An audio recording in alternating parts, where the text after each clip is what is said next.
NHL에서 뛰고 있는 수많은 선수들 중에서는 유망주 시절에 NHL 드래프트에서 지명을 못 받았지만 훗날 NHL을 대표하는 선수로 자리 잡은 경우가 있습니다. 과연 어떤 선수들이 있을까요?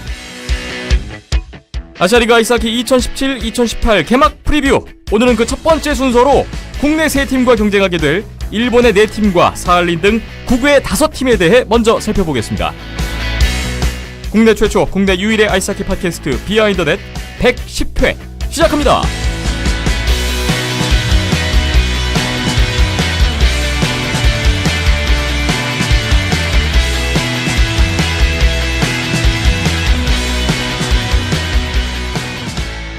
비하인드 넷 110회 출발해봤습니다. 오늘은 8월 23일 수요일입니다. 역시 오후에 녹음 진행되고 있습니다. 안녕하세요. 저는 김태범이고요. 박힘찬 PD, 이현섭 기자 오늘도 함께하겠습니다. 안녕하세요. 안녕하세요.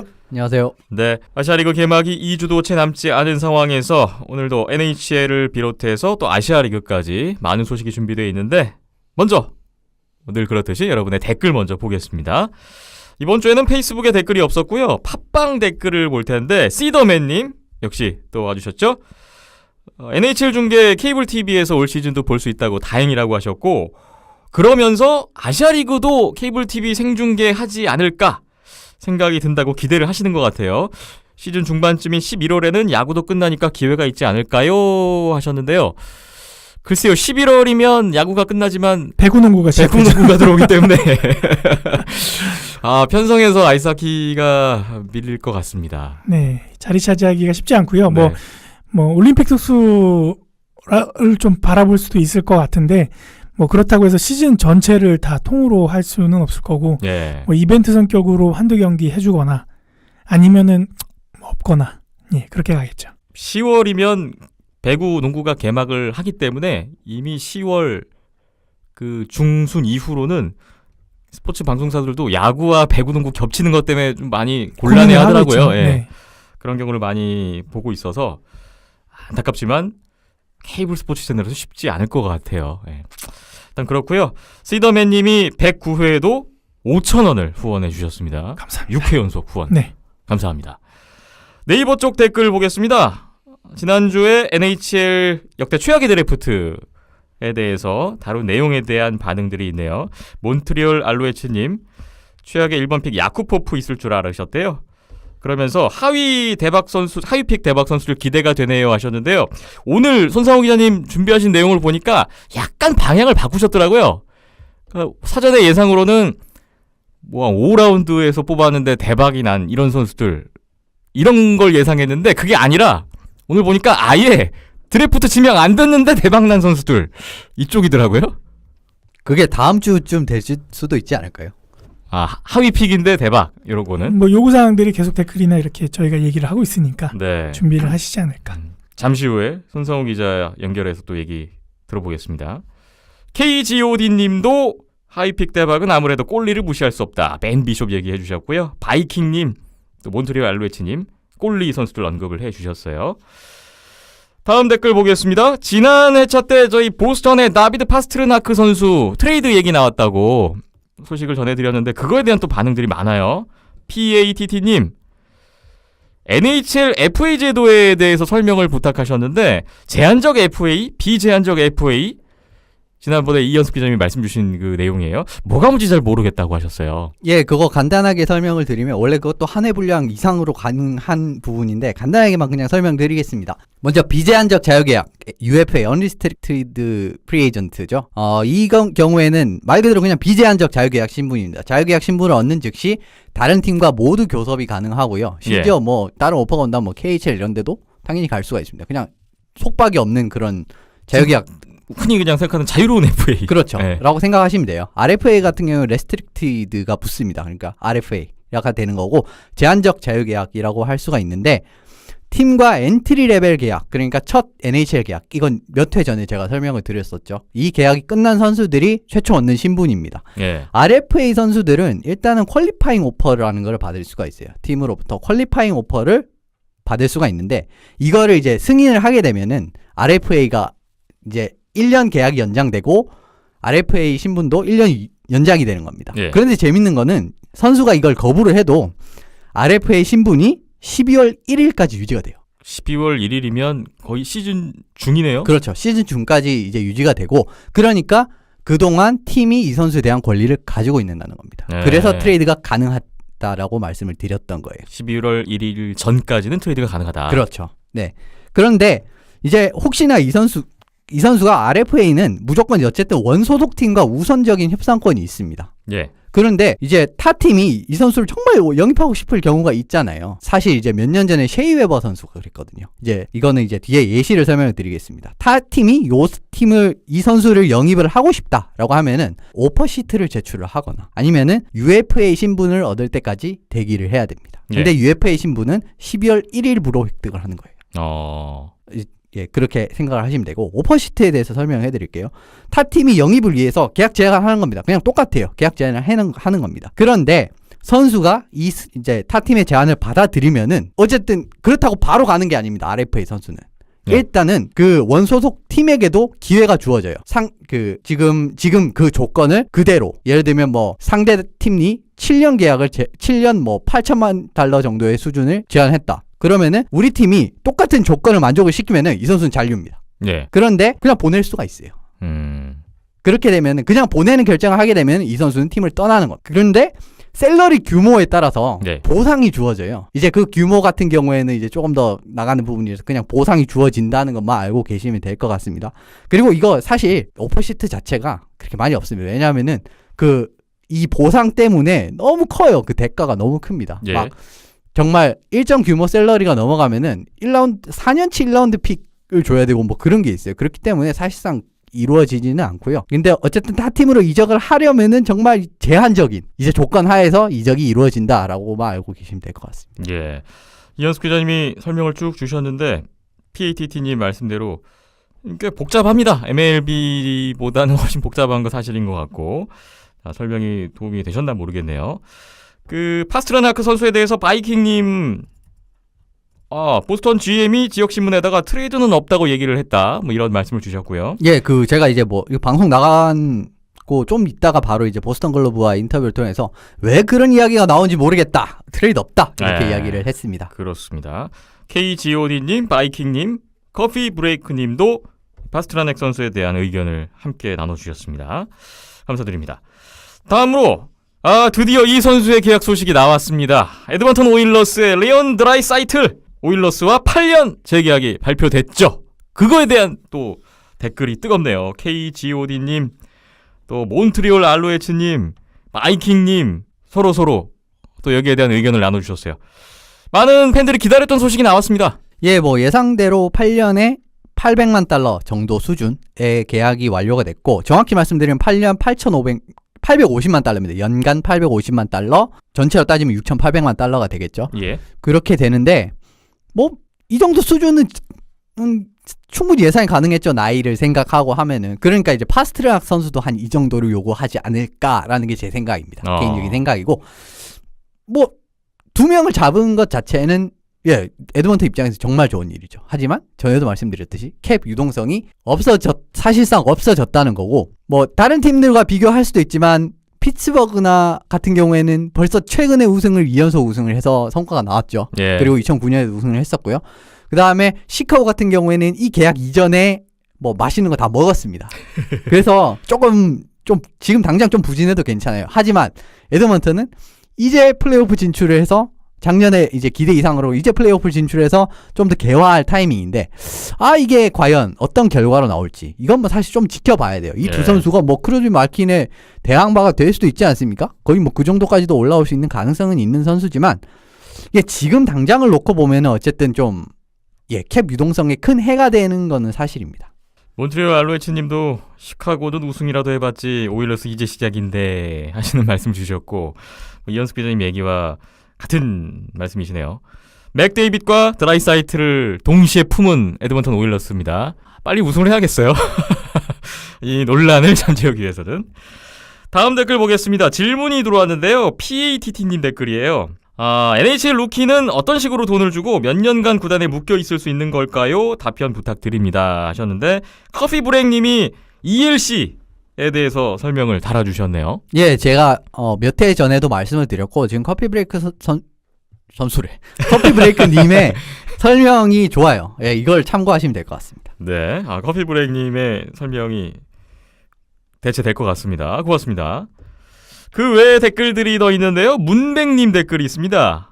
NHL에 지금은 사라졌지만 과거에 있었던 팀들 중에서 세 분이 좋아하시거나 재미있는 사연이 있다던가 부활을 기대하시는 팀이 있나요? 라는 질문이신데요.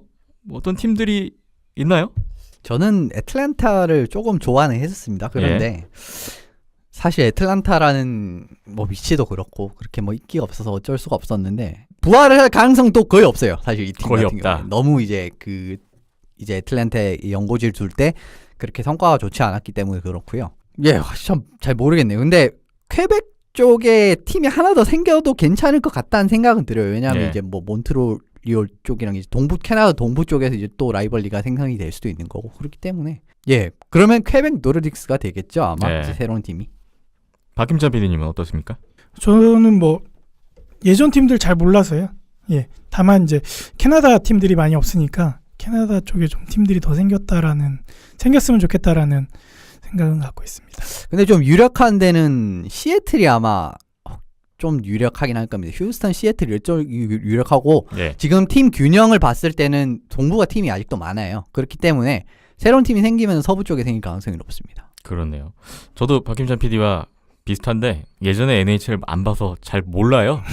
과거에 무슨 추억 이런 게 잘 없습니다. 저는. 네. 그래서 뭐 비율적으로 저도 캐나다 팀이 좀 더 늘어났으면 좋겠다. 네. 이런 생각은 공통적으로 갖고 있네요. 몬트리올 알로에츠님 댓글이 또 있네요. NFL 시청권을 사셨는데 거기에 패키지로 KHL이 껴있나봐요. KH를 볼 수 있다고 하셨어요. 스카와 체스카 개막전을 보신 모양인데 하이라이트만 봐도 재밌었다고 하셨네요. 그 경기 엄청 재밌었습니다. 네, 앞으로 주말에 KHL 신나게 볼 수 있을 것 같다고 하셨습니다. 코발추크, 다슈크 선수가 모두 한 골씩 넣었고요. 어쨌든 스카의 승으로 끝났는데 체스카도 희망을 좀 많이 봤던 게임이었어요. 다만 일리아 소로킨, 셰스토로킨 매치업은 안 나왔고요. 예. 근데 소로킨 선수가 좀 많이 부진한 모습을 보여서 이 부분은 좀 지켜봐야 될 것 같습니다. 그렇군요. 뭐 KHL 이현숙 기자님 워낙 관심 가지시니까 앞으로 몬트리올 알로에츠님하고 한번 뭐 주거니 받거니가 될 수 있지 않을까. 예, 많이 보시고 댓글 남겨주시면 싶네요. 감사하겠습니다. 부럽네요. 이렇게 예, 뭐 사면 하나 딸려 들어오는데 그게 또 좋아하는 거고 하면은 그 저번에 412 원장 갔을 때 TV 틀어보니까 KHL 24시간 채널이 있더라고요. 일본에요. 아니요. 사할리네. 네. 네. 사할린에 있어서 되게 부럽다라는 생각을 했었는데 네. 네, 마냥 부럽습니다. 네. TV 틀면 그냥 나오면 뭐. 네, 이게 아, 권역이 넓다 보니까 네. 시차가 있다 보니까 뭐 새벽 늦게까지 라이브를 계속 무한으로 감상할 수 있다 보니까 네. 예, 부럽더라고요. 국내에서 KHL 볼 수 있는 방법도 있습니다. 뭐 작년에도 얘기했지만 결제하시면 그렇죠. 가능합니다. 다음 댓글 PATT님입니다. 예전에는 방송 내용을 NHL만 들으셨대요. 이런 분들 꽤 있는 것 같습니다. NHL만 들으시고 스킵하시는 분들. 네. 근데 설거지하면서 듣다 보니까 자연스레 아시아리그 내용도 듣게 되는데 이게 모르면 몰랐지 슬슬 알게 되니까 또 관심이 가네요 하셨어요. 올해 아시아리그도 한번 볼까 생각 중이라고 하셨고 비하인더넷 덕분이 아닐까 생각되며 저희 건강을 기원해 주셨습니다. 저희가 노렸던 게 정확하게 지금 맞아떨어져 가고 있죠. 예. 처음에 취지에 걸맞는 네. 결과인 것 같습니다. 국내 하키 아시아 리그가 좀 인지도가 많이 없다 보니까 NHL 얘기할 때 좀 묻혀 보내자 했는데 예, 효과를 발휘하고 있는 것 같아 기분이 NHL 좋습니다. 팬분들을 아시아리그 쪽으로도 유도해 보자라는 그런 분위기 좋습니다. 아시아리그도 재밌습니다. 많이 관심 가져주시면 좋을 것 같아요. 마지막으로 바이킹님 댓글인데 주로 통근 기차에서 듣는데 이번엔 아끼다가 오늘 들으셨다고. 오늘이라는 거는 수요일입니다. 거의 새로운 회차 녹음하는 날에 대부분의 분들이 예, 그렇게 아꼈다가 들으시는 것 들으신다고요? 같아요. 네. 이런 것도 방법이 있군요. 저는 시의성이 있어서 빨리 들어야 좋은 게 아닌가 싶었는데 이렇게 아끼다 들으시는 경우도 있군요. 그러면서 여담입니다만 김태범 캐스터님 톤의 고조장단이 명확해 메시지 전달이 잘 되는 것 같아요. 남은 여름 건강히 잘 보내세요 라고 마무리해 주셨습니다. 메시지 전달이 잘 된다니까 다행입니다. 능력 있는 아나운서입니다. 네. 저희 어머니도 그렇게 극찬하시더라고요. 어머니가 이걸 들으세요? 네. 많은 아나운서 분들이 계시지만 네. 예. 제 기준에서 스포츠 아나운서는 김태범 아나운서, 박범서 아나운서가 예. 제일 손꼽히는 오늘 분위기 왜 원투이기 때문에 네. 박봉서 게스터 듣고 있나요? 열심히 해야 될 것 같습니다. 바이킹님 댓글까지 모두 확인을 했습니다. 참여해주신 모든 분들 감사합니다. 댓글 양이 많아졌어요 이번 주에. 그래서 일일이 다 제가 읽어드리지는 못했는데 이 점 좀 양해를 구하고요. 계속해서 많은 의견 교환과 또 뭐 질문도 좋고요. 또 성원을 부탁드리겠습니다. 댓글 달아주신 분들 모두 감사합니다.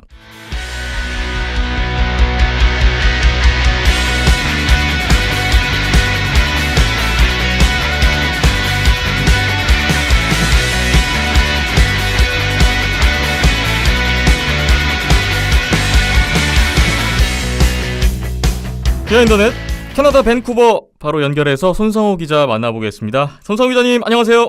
예, 안녕하세요. 네, 지난주에 NHL 역대 최악의 드래프트 픽 얘기를 주셨는데 그거에 이어서 오늘은 그와 반대 이야기를 준비하셨다고 들었습니다. 당초 기대하지 않았지만 깜짝 스타로 발돋움했던 선수들 이야기 기대가 되는데 오늘 어떤 내용인가요? 예, 뭐 유망주 시절에 정말 그 기대하지 않았지만 결국 그 NHL의 스타가 된 이런 경우가 상당히 많이 볼 수가 있죠. 그래서 뭐 늦은 라운드 드래프트 픽에 뽑혔다가 뭐 스타가 됐거나 뭐 그런 경우도 있는데 예. 그런 경우는 좀 너무 많은 것 같아가지고 좀 추려서 이번엔 좀 약간 그 드래프트에서 그 아예 지명받지 못했지만은 그럴 정도로 그 무명에 가까웠던 그 유망주였지만은 정말 그 기어코 NHL에서 성공 스토리를 쓴 그야말로 좀 인생 역전의 스토리를 쓴 이런 선수들에 대해서 한번 이야기를 해볼까 합니다. 예, 사실 예전에는 스카우팅이라는 게 현재와 같이 체계화되어 있지도 않았고 주니어 시절에 성적이 좋아도 체격이 작다 뭐 이런 경우에는 NHL에서 통하지 않을 거다라는 편견도 지금보다는 더 심했던 것 같습니다. 그래서 처음에는 NHL 드래프트 지명을 못 받았지만 나중에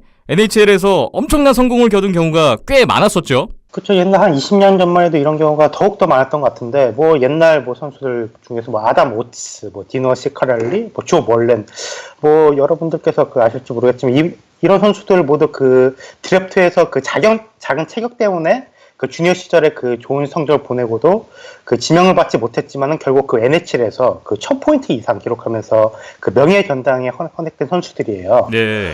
그리고 또 뭐 2년 전에 그 은퇴를 선언했던 그 마틴 생루이 역시 그 드래프트에서 그 지명받지 못하고 결국 NHL에서 그 MVP까지 수상하는 정말 그 성공 스토리를 쓰기도 했었죠. 예. 뭐 스카우팅이 점차 발전하고 있으면서 뭐 있긴 하지만은 여전히 이런 케이스들은 존재해요. 그래서 그 이번에 그 신인 드래프트에서 지명받지 못한 선수들, 웬만한 그 현역 선수들 위주로 한번 이야기를 해볼까 합니다. 알겠습니다.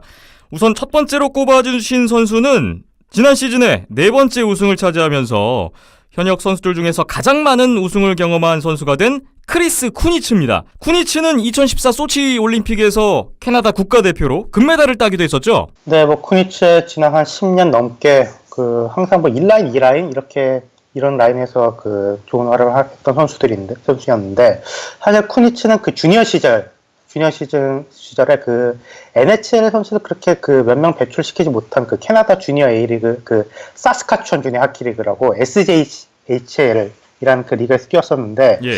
아무래도 이 리그는 좀 NHL 스카우터들에게도 그다지 그 관심을 갖지 못하고 또 쿠니츠 체격이 그렇게 또 좋지 못하기 때문에 결국 드래프트에서는 지명을 받지 못했어요. 그리고 그 당시 한 1년 정도 재수를 하고 나서 그 NCAA의 그 약체 그 팀인 그 페리스 스테이트 대학교라는 그 학교에 입학을 하면서 이제 그 4년 동안 그 NCAA에서 활약을 하게 됐는데 예. 그 3년간 그 차근차근히 이 실력을 쌓았던 쿠니츠는 그 4학년 시절 그 2003년인데 이 4학년 시즌에 그 정말 그 성적이 폭발하면서 그 팀 역사상 최초로 그 NCAA 그 토너먼트로 이제 그 팀을 진출시키게 하는 그런 기염을 토하기도 하는데요. 그리고 그 시즌 그 최고 대학 선수에게 주어지는 그 하비 베이커라는 상이 있죠. 예. 그리고 그 상 그 마지막 후보로도 그 꼽히면서 그 이름을 좀 슬슬 알리기 시작했고 결국 그 애너하임과 그 2003년 시즌 이후 그 계약을 맺게 됐습니다. 그런 과정을 거쳐서 NHL에 데뷔하게 된 쿠니츠였는데 첫 프로 생활이 쉽지가 않았어요. 2번이나 웨이버 공치를 당하기도 했었죠. 네, 애나임에서 웨이버 공시를 당해서 애틀란타로 갔다가 또 애틀란타에서 웨이버로 다시 애나임으로 돌아간 케이스인데, 이런 시련이 좀 동기부여가 됐는지, 그 애나임으로 다시 돌아온 이후, 그 시즌부터 갑자기 그 눈을 뜨기 시작했어요.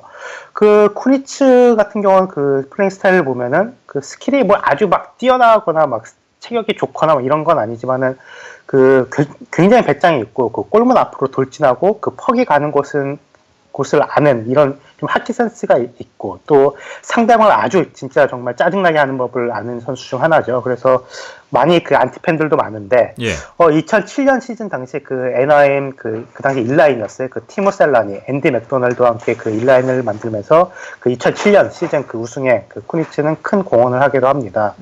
그리고 2009년에는 그 피츠버그로 트레이드 되자마자 또 곧바로 좋은 활약을 펼치면서 또 피츠버그의 우승에 큰 도움을 되면서 두 번째 우승을 차지하게 됐었죠. 또 크리스 쿠니츠 하면 크로스비, 말킨 이런 슈퍼스타 선수들과 좋은 케미스트리를 보여준 것으로도 유명합니다. 네, 그만큼 좀 그 슈퍼스타 그 선수를 좀 이렇게 뒷받침할 수 있는 약간 꾸준히 일을 도맡아 하고 또 게다가 또 그 이런 선수들이 또 플레이를 만들어주면 또 잘 이렇게 그 플레이를 또 만들어주는 이런 역할도 많이 잘 해줬어가지고 2014년에 그 크로스비와 워낙 좋은 케미스트리를 보여줘가지고 그 올림픽 팀의 그 캐나다 국가대표 팀으로 발탁이 되기도 했었죠. 네. 그리고 뭐 쿠니츠는 사실 지난 2년, 3년 정도 동안 그 30대 후반에 들어서면서 그 노쇠화를 겪고 있는 게 뭐 사실이긴 하지만 지난 그 피츠버그가 2년 연속 우승을 차지할 때 그 쏠쏠한 역할을 하기도 했었죠. 특히 그 지난 시즌 그 오타와의 그 동부 결승 7차전 연장전에서 그 2차 연장전에서 골든골을 넣는 장면은 또 쿠니츠 그 커리어의 하이라이트 장면이라고 할 수 있겠죠. 네, 이제 그 쿠니츠는 계속 애너하임, 피츠버그 이렇게 뭐 강팀에서만 뛰다 보니까 12년 연속으로 플레이오프 경험하고 있더라고요. 그리고 쿠니츠는 이제 그 지난 시즌 FA가 되면서 그 또 하나의 우승 후보팀이라고 할 수 있는 그 템파베이와 FA 계약을 하면서 이제 그 5번째 우승을 이제 노리게 됐습니다. 그렇습니다. 크리스 쿠니츠에 이어서 다음 선수로 넘어가 보겠습니다. NHL의 3부 리그 격이라고 할 수 있는 ECHL이 있는데요. 그 ECHL에서 뛰었던 선수들이 AHL을 거쳐서 NHL에서도 성공을 한다. 사실 이게 최근에는 그런 경우가 생기고 있긴 하지만 그야말로 낙타가 바늘구멍을 지나가는 것만큼 어렵다. 뭐 이런 평도 있습니다. 그런데 ECHL에서도 그저 그런 성적, 그렇게 눈에 띄지 않았던 선수가 NHL에서 10년 넘게 활약을 하고 있는 선수가 있다고요? 네, 바로 그 오타와의 공격수 알렉산더 보로스 얘기인데요. 사실 그 보로스 같은 경우는 그 QMJHL, 퀘벡 메이저 주니어 리그에서 뛸 당시에 뭐 체격이나 뭐 스킬이 좀 다소 부족해가지고 그 NHL 드래프트에서 뭐 정말 그 지명을 받지 못했지만은 그 당시에도 그 상대방을 굉장히 짜증나게 하는 스타일로 좀 약간 유명했던 선수였어요. 네. 이제 주니어 리그에서 한 2년 정도 그 QMJHL에서 뛴 이후 그 주니어 리그 졸업을 하게 되고 이제 ECHL 그러니까 그 NHL 3부 리그 여기서 그 두 시즌을 풀로 뛰었었는데 사실 첫 시즌 같은 경우는 뭐 성적도 그냥 그랬고 두 번째 시즌에서 약간 좀 잘하겠지만은 ECHL에서 좀 잘 뛰어봤자 그 NHL에 성공할 수 있는 그런 가능성 굉장히 그 적다고 할 수 있었는데 그 보로스 같은 경우는 약간 그 특유의 약간 그 열심히 하는 스타일, 굉장히 이런 스타일 살려가지고 그 밴쿠버 카낙스의 그 AHL 팀과 그 계약을 한 이후 조금씩 성장을 하기 시작했어요. 네. 그리고 한 2006년 그 당시에 그 밴쿠버 카낙스의 좀 약간 그 부상 선수들이 좀 여러 나오면서 이제 밴쿠버 카낙스에게 콜업되면서 NHL 데뷔전을 치르게 됐는데 뭐 저야 뭐 밴쿠버 카낙스 팬이기도 하고 그 당시 한창 정말 열심히 왔던 그 시기여가지고 보로스의 그 루키 시즌이 아주 또렷이 기억에 나요. 보로스 같은 경우는 굉장히 약간 좀 경기 스타일이 전체적으로 굉장히 좀 투박하고 약간 가다듬어 있지 않았지만은 굉장히 좀 에너지가 좀 넘치고 그 상대방은 굉장히 좀 짜증나게 하고 또 약간 좀 허우적거리면서 약간 이렇게 스케이팅을 하면서 그 상대 골만 앞으로 계속 어떻게든 좀 돌진하는 모습이 약간 인상이 깊었던 선수였어요. 네. 그리고 그 데뷔 시즌에 그 해트트릭까지 하는 그런 기록도 했지만은 저는 그때까지만 해도 이 보로스가 이렇게 오랫동안 NHL에서 활약할 줄은 진짜 몰랐죠. 그때까지만 해도. 상대방을 짜증나게 하는 스타일이라고 하셨는데 그런 평이 재밌네요. 데뷔 시즌 이후에 버로우스가 세딘 형제와 같은 라인에서 또 뛰었습니다. 한때 NHL에서 가장 강력한 라인을 만들기도 했었어요. 사실 그 버러스가 한 NHL 그 초창기만 해도 주로 한 4라인에서 뛰면서 그 페널티 킬링을 담당하면서 뭐 아이스 타임 한 10분 남짓 이런 선수였는데 이제 약간 조금씩 공격력도 약간 좀 성장을 시작하더니 그 2009년을 기점으로 그 당시 그 세딘 형제와 그 같은 라인에서 손발을 맞추면서 공격력이 폭발했죠. 예. 그리고 또 그 0910 시즌에는 그 30골 이상 넣으면서 또 67포인트를 기록하는 그 커리어 베스트 시즌을 보내기도 했었고, 2011년 그 플레이오프에서도 그 당시 그 밴쿠버 카낙스에서 그 좋은 활약을 하면서 그 카낙스의 준우승을 또 이끌기도 했었죠. 또 보너스 같은 경우는 또 두 차례 그 캐나다 국가대표로 그 세계선수권대회에 출전하면서 어느 정도 좀 그 여러모로 인정을 받았던 선수가 됐었어요, 결국. 예.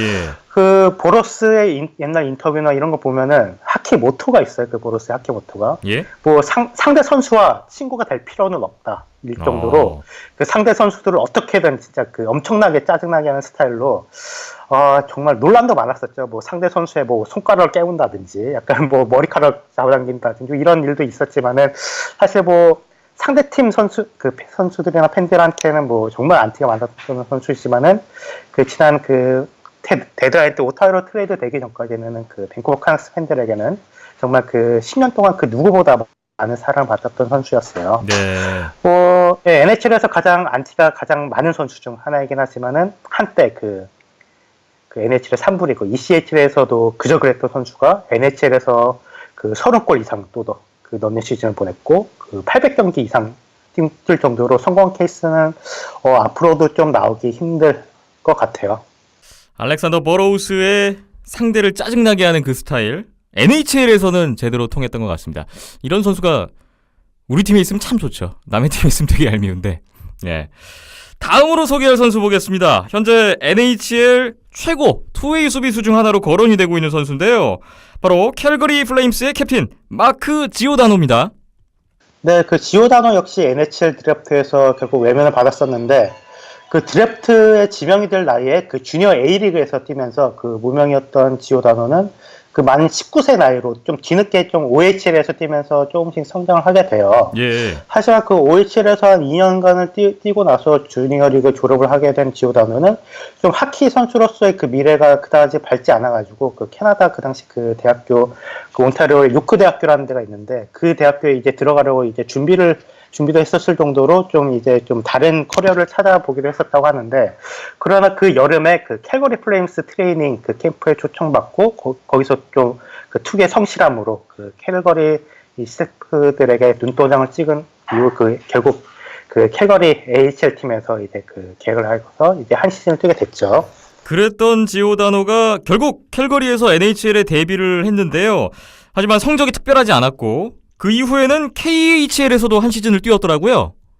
네, 그 이듬해 NHL 데뷔전을 치르게 됐었던 지오다노는 그 프로 3년차였던 그 2007년 시즌부터 그 NHL에서 좀 약간 그 주로 뛰긴 했지만은 그 당시 그 캘거리 플레임스가 좀 약간 수비진을 강화시키면서 이제 그 지오다노는 좀 약간 약간 후보 수비수 약간 이런 식으로 돼가지고 좀 자리를 못 잡게 됐었는데 그 당시 그 캘거리가 그 NHL 1A가 아닌 그 HL로도 그 내려보낼 수도 있는 그 2A 그 계약 제한을 받자 그 당시 러시아 리그에서 1년을 뛰기도 했었어요. 네. 하지만 그 1년 만에 그 캘거리를 돌아온 지오다노는 그때 이후로 계속 그 매년 그 성장을 하게 되면서 캘거리에 이제 좀 탑4 수비수로 또 성장하더니 2013-14 시즌부터는 캘거리 주장을 맡게 되면서 이때부터 좀 어깨가 무거워졌는지 경기력도 갑자기 일취월장해가지고 이제 NHL에서 가장 과소평가받는 수비수라는 칭호를 받기도 해요. 예예. 그리고 2015년에는 공격력도 아주 좋아져가지고 그 당시 그 부상으로 20경기를 결정하지 않았었더라면은 그 최고 수비수상 그 노리스 트로피도 받을 수 있었을 거예요. 예. 네, 지난 시즌 역시 그 성공적인 시즌을 보냈었던 그 지오다노는 그 이번 돌아오는 시즌 역시 그 우승 후보 다크호스로 꼽히는 캘거리 수비진의 그 중심을 맡을 예정입니다. 그러니까 이제 지오다노 같은 경우는 그냥 좀 조금씩 성장하면서 그 NHL 결국 그 최고 수비수가 되고 말았잖아요. 그래서 대기만성의 전형적인 케이스라고 할 수 있는데, 그래서 그 드래프트가 되지 못한 그 많은 유망주들에게 좀 이렇게 좀 희망을 주는 롤모델이기도 한 것 같아요. 처음부터 특별한 선수는 아니었지만 꾸준하게 NHL 무대에서 자신의 존재감을 다져가고 있는 마크 지오다노네요. 이번에는 시선의 방향을 살짝 돌려보겠습니다. NHL이 북미 리그다 보니까 간혹 유럽 리그에서 뛰는 아주 숨은 진주들을 놓치는 경우가 있습니다. 지금 소개해드릴 선수도 러시아 출신인데요. 유망주 시절에 꽤나 좋은 평가를 받고도 결국에는 NHL 드래프트에서 지명을 못 받았던 선수입니다.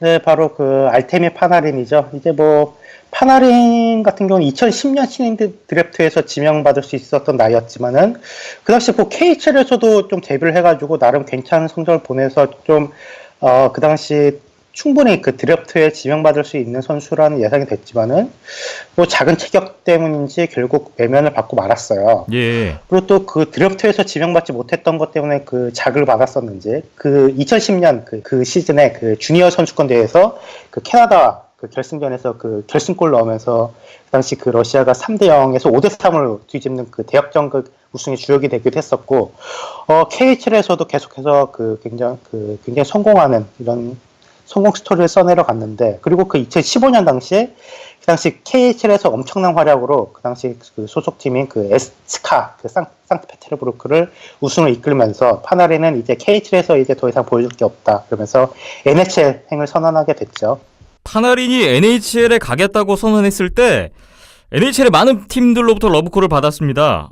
근데 그렇게 큰 기대는 받지 못했던 것도 사실이었어요. 네, 그 당시 그 파나리는 그 캘거리, 토론토, 뭐 피츠버그 같은 팀들에게도 관심을 받았고 결국 그 디펜딩 챔피언이었던 그 당시에 그 시카고와 계약을 체결하게 됐죠. 예. 뭐 그 당시 뭐 시카고는 그 캡 문제 때문에 그 패트릭 샤프나 브랜든 사드 같은 주축 공격수들을 그 트레이드한 상황이어가지고 그 저렴한 가격의 공격수 영입이 좀 절실했었고 그 덕분에 그 러시아로 좀 눈을 돌려가지고 파나린과 계약을 하게 된 건데 사실 뭐 파나린이 KHL 뭐 스타 출신이긴 하지만은 그 당시 그 2년 전에 그 글을 다시 한번 살펴보고 그래도 그 파나린에 대한 그 기대가 아주 막 그렇게 크지 않았던 것은 사실이었어요. 그래서 그 이유는 그 KHL이 아무래도 그 NHL보다는 아무래도 좀 한 수 아래 레벨의 리그라는 생각도 있기도 했었고, 그리고 또 이전에도 KHL에서 좋은 활약을 한 이후로 그 NHL에 진출했다가 실패를 맛본 선수들이 좀 여럿 있었기 때문에 그랬었는데, 예. 그리고 또 실제로 그 파나린과 같은 시즌에 그 KHL에서 좋은 시즌을 보냈다가 그 NHL로 진출했었던 그 케이스가 뭐 세르게이 플로니코프, 뭐 빅터 티코노프 이런 선수들이 있었는데 이 두 선수는 모두 그 시즌 NHL에서는 좀 그렇게 뭐 큰 활약을 하지 못하다가 결국 1년 만에 다시 KHL로 돌아가고 말았었거든요. 네. 하지만 KHL 출신 아르테미 파나린은 달랐습니다. 파나린의 NHL에서의 활약은 당초 기대보다 100% 이상이었죠. 그렇죠. 뭐 사실 그 시즌에 그 파나린의 루키상을 예상한 사람들이 그렇게 얼마나 있었을까요? 뭐 거의 없었을 것 같은데 예. 뭐 데뷔 시즌 패트릭 케인가 정말 굉장히 그 좋은 공을 자랑하면서 그 당시 거의 뭐 NHL 역대급 루키 활약을 하면서 신인상을 좀 여유 있게 차지했었죠.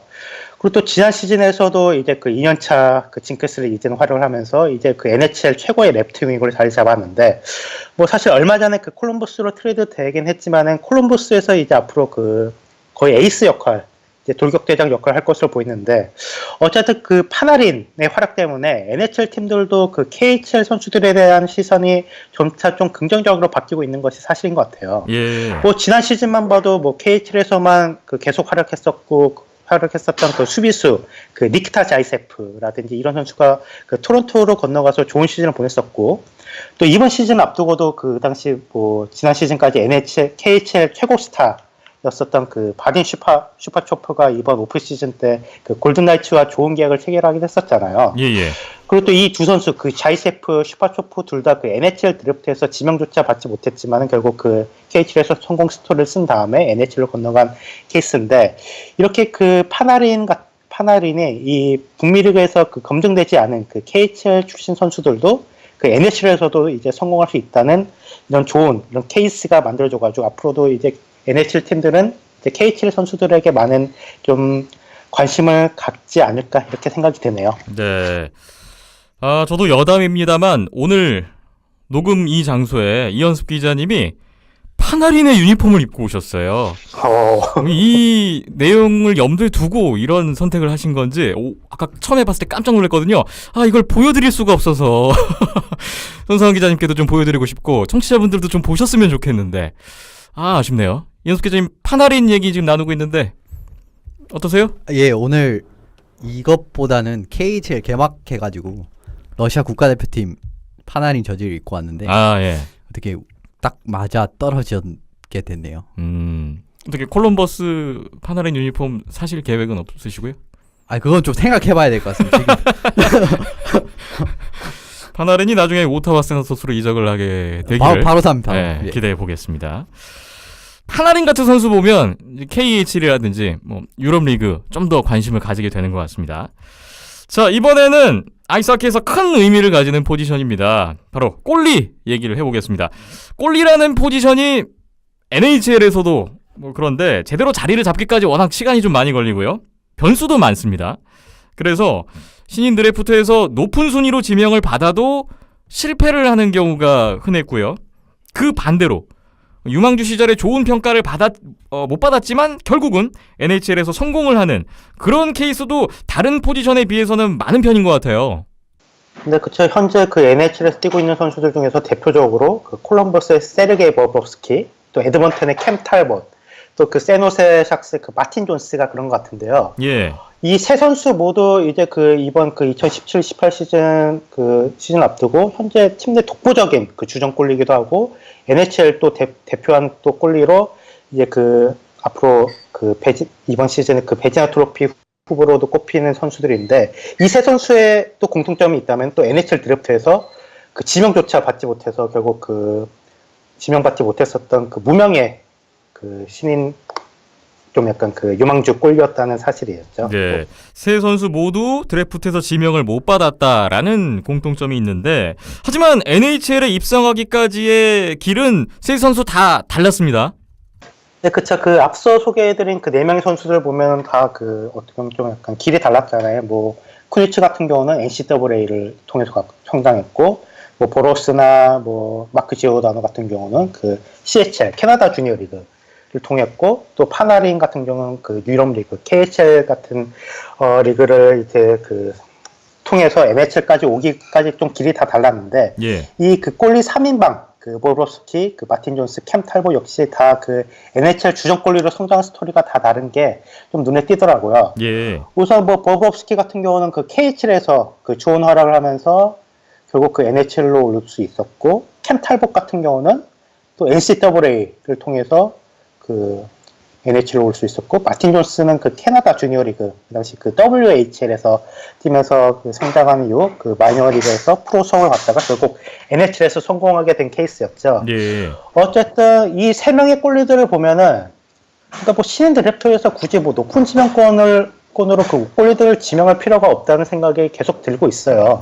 실제로도 뭐 최근 드래프트 추세만 봐도 우선 그 이번 그 한 최근 5년간 이렇게 보면은 1라운드에서 지명받은 골리가 딱 2명밖에 없더라고요. 예. 하지만 한 10년 전만 해도 한 1라운드에 그 골리들이 그래도 한 3, 4명씩 뽑히기도 했었고, 심지어 뭐 디피에트로나 그 마크 안드레 포레르는 전체 1번 픽으로 지명받기도 했었죠.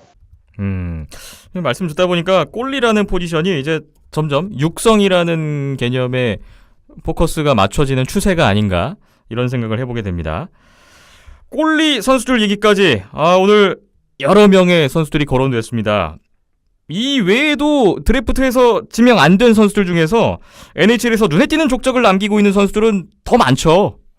그쵸, 뭐 많죠. 뭐 은퇴한 선수들 중에서도 많고, 현재 못 뛰고 있는 선수들 중에서도 템파베이의 이라인 센터라고 할 수 있는 뭐 타일러 존슨이나 그 보스턴의 수비수 토리 크룩, 또 밴쿠버 카눅스의 그 수비수 크리스 타네브, 이런 선수들이 그 드래프트에서 전혀 그 지명받지 못했을 정도로 무명의 그 유망주였지만은 결국 NHL에서 그 성공 스토리를 쓰고 있는 선수들이죠. 예. 그리고 지난 시즌만 해도 그 밴쿠버의 그 수비수 트로이 스태처, 뭐 에드먼턴의 드레이크 카줄라 같은 선수들이 그 신인 드래프트에서 지명받지 못했지만은 그 NCAA에서 그 성장해서 결국 그 NHL과 그 프레이전트 계약을 맺고 결국 그 지난 시즌 좋은 루키 시즌을 보냈고, 앞으로도 또 미래가 창창한 선수들이에요. 예. 그리고 또 이번 오프 시즌에 그 여러모로 화제가 됐었던 그 스펜서 푸라는 선수 역시 이번에 그 캘거리 플레임스와 계약을 하면서 이번 그 시즌 앞두고 신인상 후보로도 꼽히는 그 드래프트가 되지 않았던 선수였고요. 예. 그래서 이런 케이스들이 이렇게 그 드래프트에서 지명받지 못했지만 결국 그 성공 스토리를 NHL에 쓰고 있는 선수들이 많아지면 많아질수록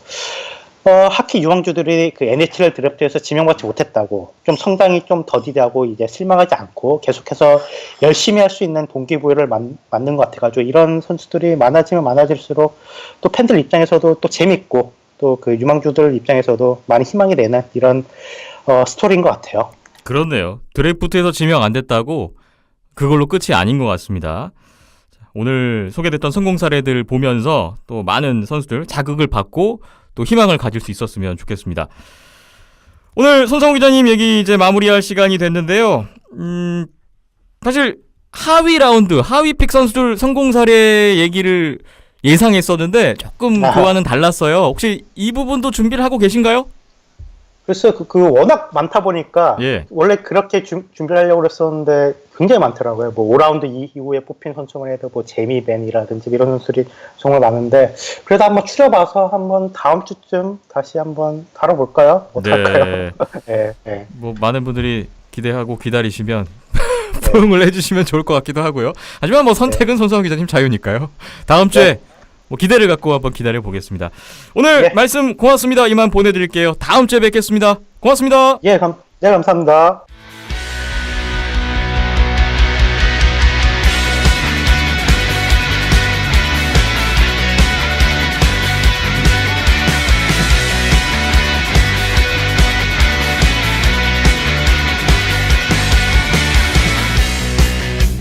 비하인드넷 110회 진행되고 있습니다. 아시아리그 아이스하키 2017-2018 새 시즌이 9월 2일에 개막합니다. 얼마 남지 않았습니다. 그래서 오늘 그리고 다음 회까지 저희가 2회에 걸쳐서 아시아리그 새로운 시즌에 대한 프리뷰 순서를 준비해봤는데 오늘 첫 번째 순서로는 안양알라, 하이원, 대명 킬러 웨일즈를 제외한 우리나라 팀 3팀 제외하고 맞붙게 될 국외 5팀에 대한 올 시즌 전망과 예상 뭐 이런저런 얘기를 좀 두런두런 나눠볼까 합니다. 항상 사할린도 있고 뭐 일본의 4팀도 있고 전력들이 만만치가 않아서 최근 몇 년간을 봐도 뭐 플레이오프에 다 나갔어요. 이 팀들은. 예. 그래서 오늘 이 팀들의 상황은 어떤지 또 여기 계신 분들의 생각은 또 어떠한지 한번 얘기를 나눴으면 좋을 것 같습니다. 한 팀씩 출발을 해볼 텐데 일본 쪽 먼저 볼까요? 먼저 지난 시즌 정기리그 3위 팀 오지 이글스입니다. 오지 이글스 일본을 대표하는 팀인데 자 여기 계신 분들 올 시즌 오지 이글스에 대해서 관전 포인트 하나씩을 일단 가져오셨어요.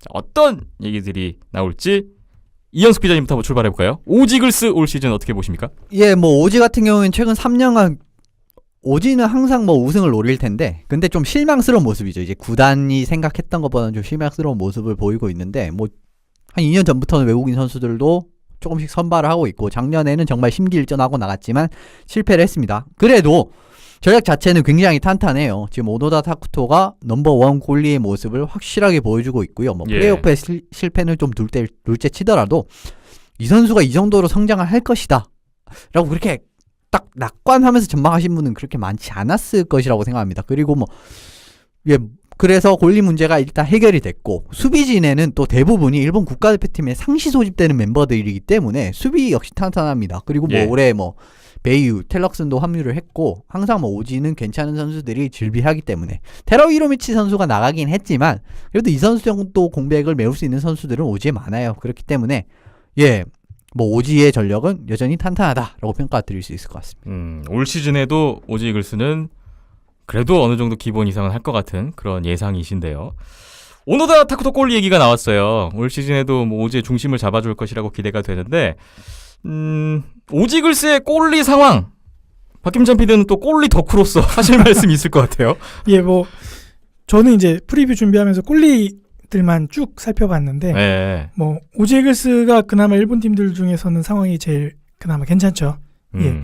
그래서 오노다라는 특급 신인이 대박이 터지는 바람에 뭐 넘버원 꼴리 문제는 일단은 덜어놓게 됐고, 그다음에 백업도 나쁘지가 않습니다. 뭐 나리사와 유타라는 또 베테랑 꼴리가 있기 때문에 예. 뒷문 뭐 백업도 든든하게 받쳐줄 수 있을 것 같고, 와키모토 유야도 뭐 충분히 성장 가능성이 있는 꼴리라서 빈틈이야 있을 수는 있겠지만 그래도 이 정도면 꽤 탄탄한 꼴리진을 구축했다라고 볼 수 있을 것 같고요. 예. 다만 이제 오노다 다쿠토가 오노다도 그렇고 나리사와나 와키모토 다 180이 안 되는 좀 꼴리로서는 신장이 작은 축에 속하기 때문에 예. 최근에 뭐 일본 팀들도 그렇고 국내 팀들도 그렇고 외국인 선수들 내지는 이제 뭐 공격진들의 그런 피지컬이 굉장히 많이 상승이 됐잖아요. 예. 그래서 그런 피지컬 차이를 어떻게 극복할 것인가가 뭐 이번 시즌에 주어진 과제라면은 과제라 할 수 있을 것 같네요.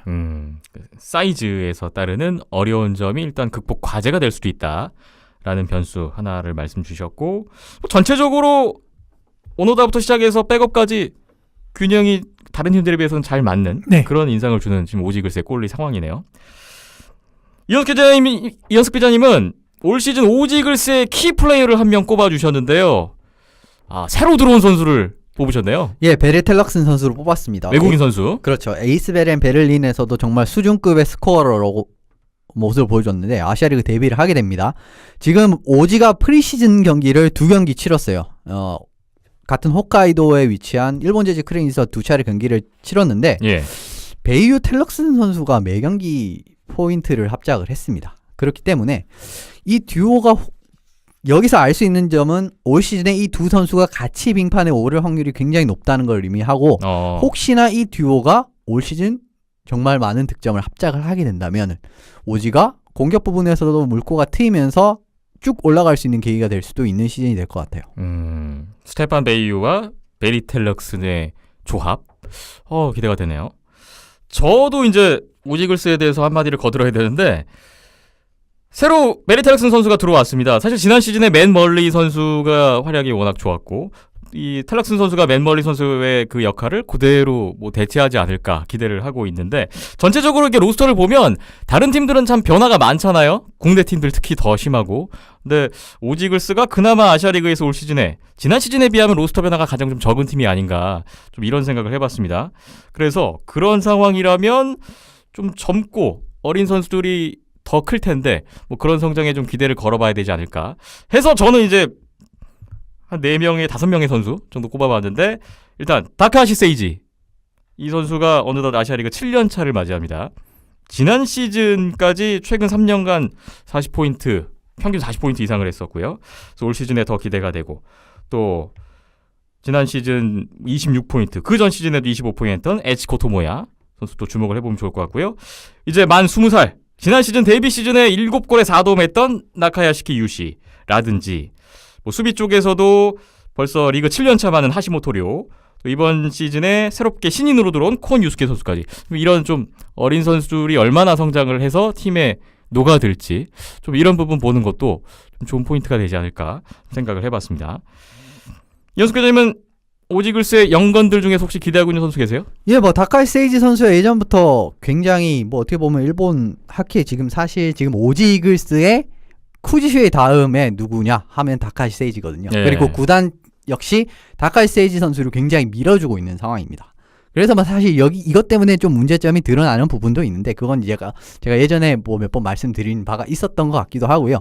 아무튼 다카이 세이지 선수도 이제 조금 더 좋은 모습을 보여주는 게 필요합니다. 이제는 사실 공격진에서 핵을 맡을 정도로까지 성장을 할 나이도 됐고요. 예. 그런 모습을 딱 보여줘야 되고, 쿠지슈에이 선수를 좀 확실하게 보조를 해줘서 앞으로 사실 오지 이글스의 차세대 에이스라고 봐도 무방한 선수인데, 그런 모습을 올 시즌엔 보여줘야죠.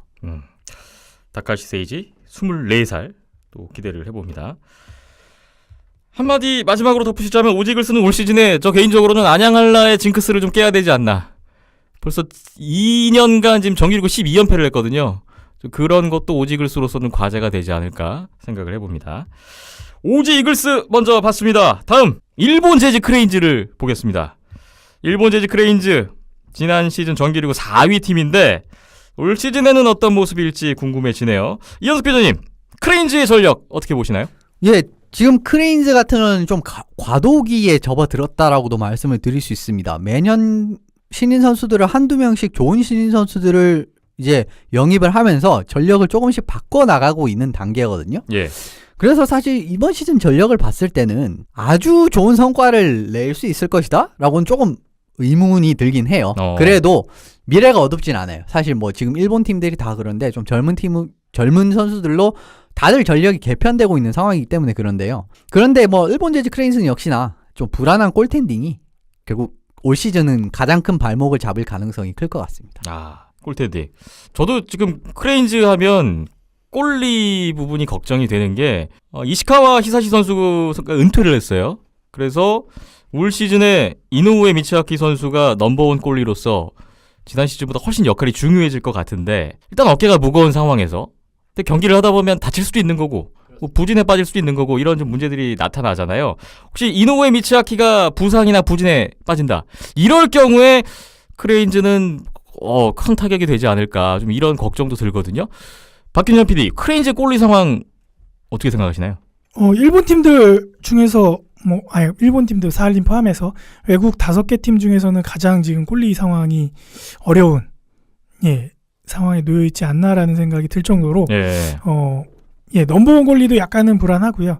뭐 지난 시즌까지 이시카와 골리하고 이노우의 골리가 이제 번갈아 가면서 좀 분담을 하는 모습이었는데 올 시즌에는 이제 이노우의 골리의 비중이 엄청나게 늘어난 상황에서 백업이 그렇다고 좀 든든한 상황도 아니고 그리고 새로 들어온 골리도 이제 막 루키다 보니까 어떤 모습을 보여줄지 아직 미지수인 상황이다 보니까 뭐 단축 시즌이긴 하지만 그럼에도 이제 좀 힘든 상황이 계속 되지 않을까라는 생각이 들고 또 이노우의 골리가 상대적으로 굉장히 사이즈가 작은 축에 속하죠. 172cm.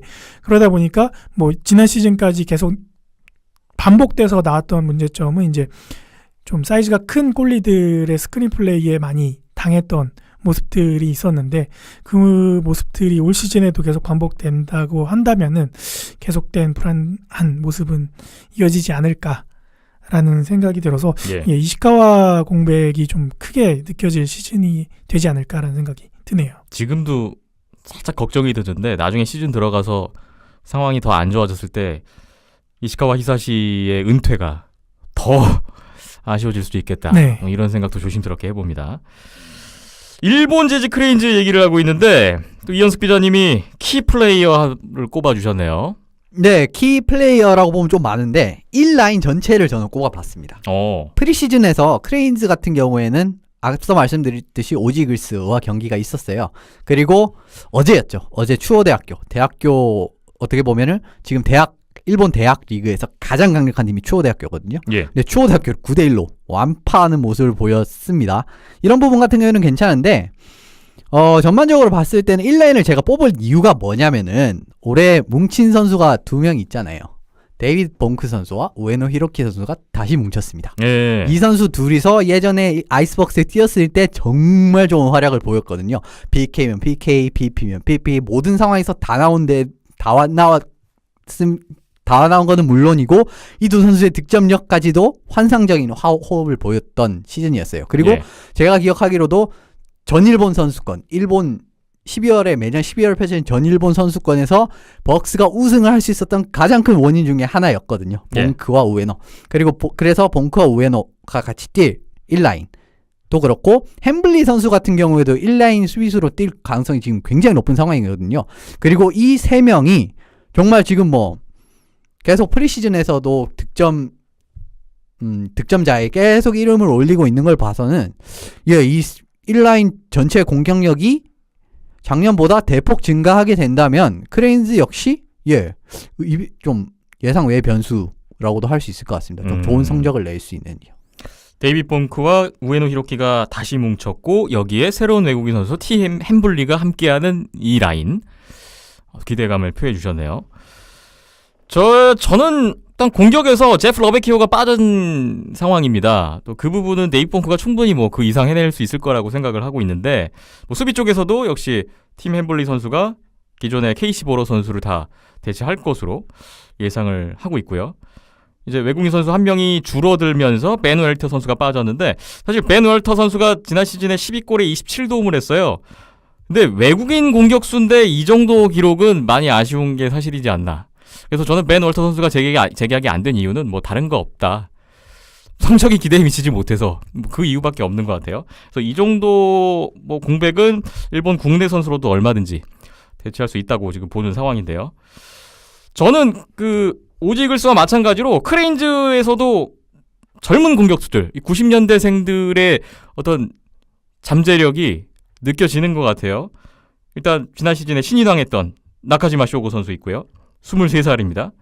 여기에 또 24살, 지난 시즌 28개 포인트 올렸던 이케다 이키 선수 있고요. 또 지난 시즌에 31포인트 했던 25살 다카미 요쿠토, 28포인트 했던 23살 다카기 켄타, 그리고 올 시즌에 신인으로 들어온 스즈키 켄토 선수까지. 이런 거 보면 사실 국내 팀들에 비해서 일본 팀들은 20대 초중반, 한 25세 이하 언저리에 있는 꽤 가능성을 보이는 선수들이 많다는 게, 좀 풀이 넓다는 게 좀 부럽기도 하고 좀 인상적으로 다가오는 것 같아요. 나카지마 쇼고가 지난 시즌에 신인왕을 차지했어요. 후루와시 마크로 선수를 제치고. 그렇습니다.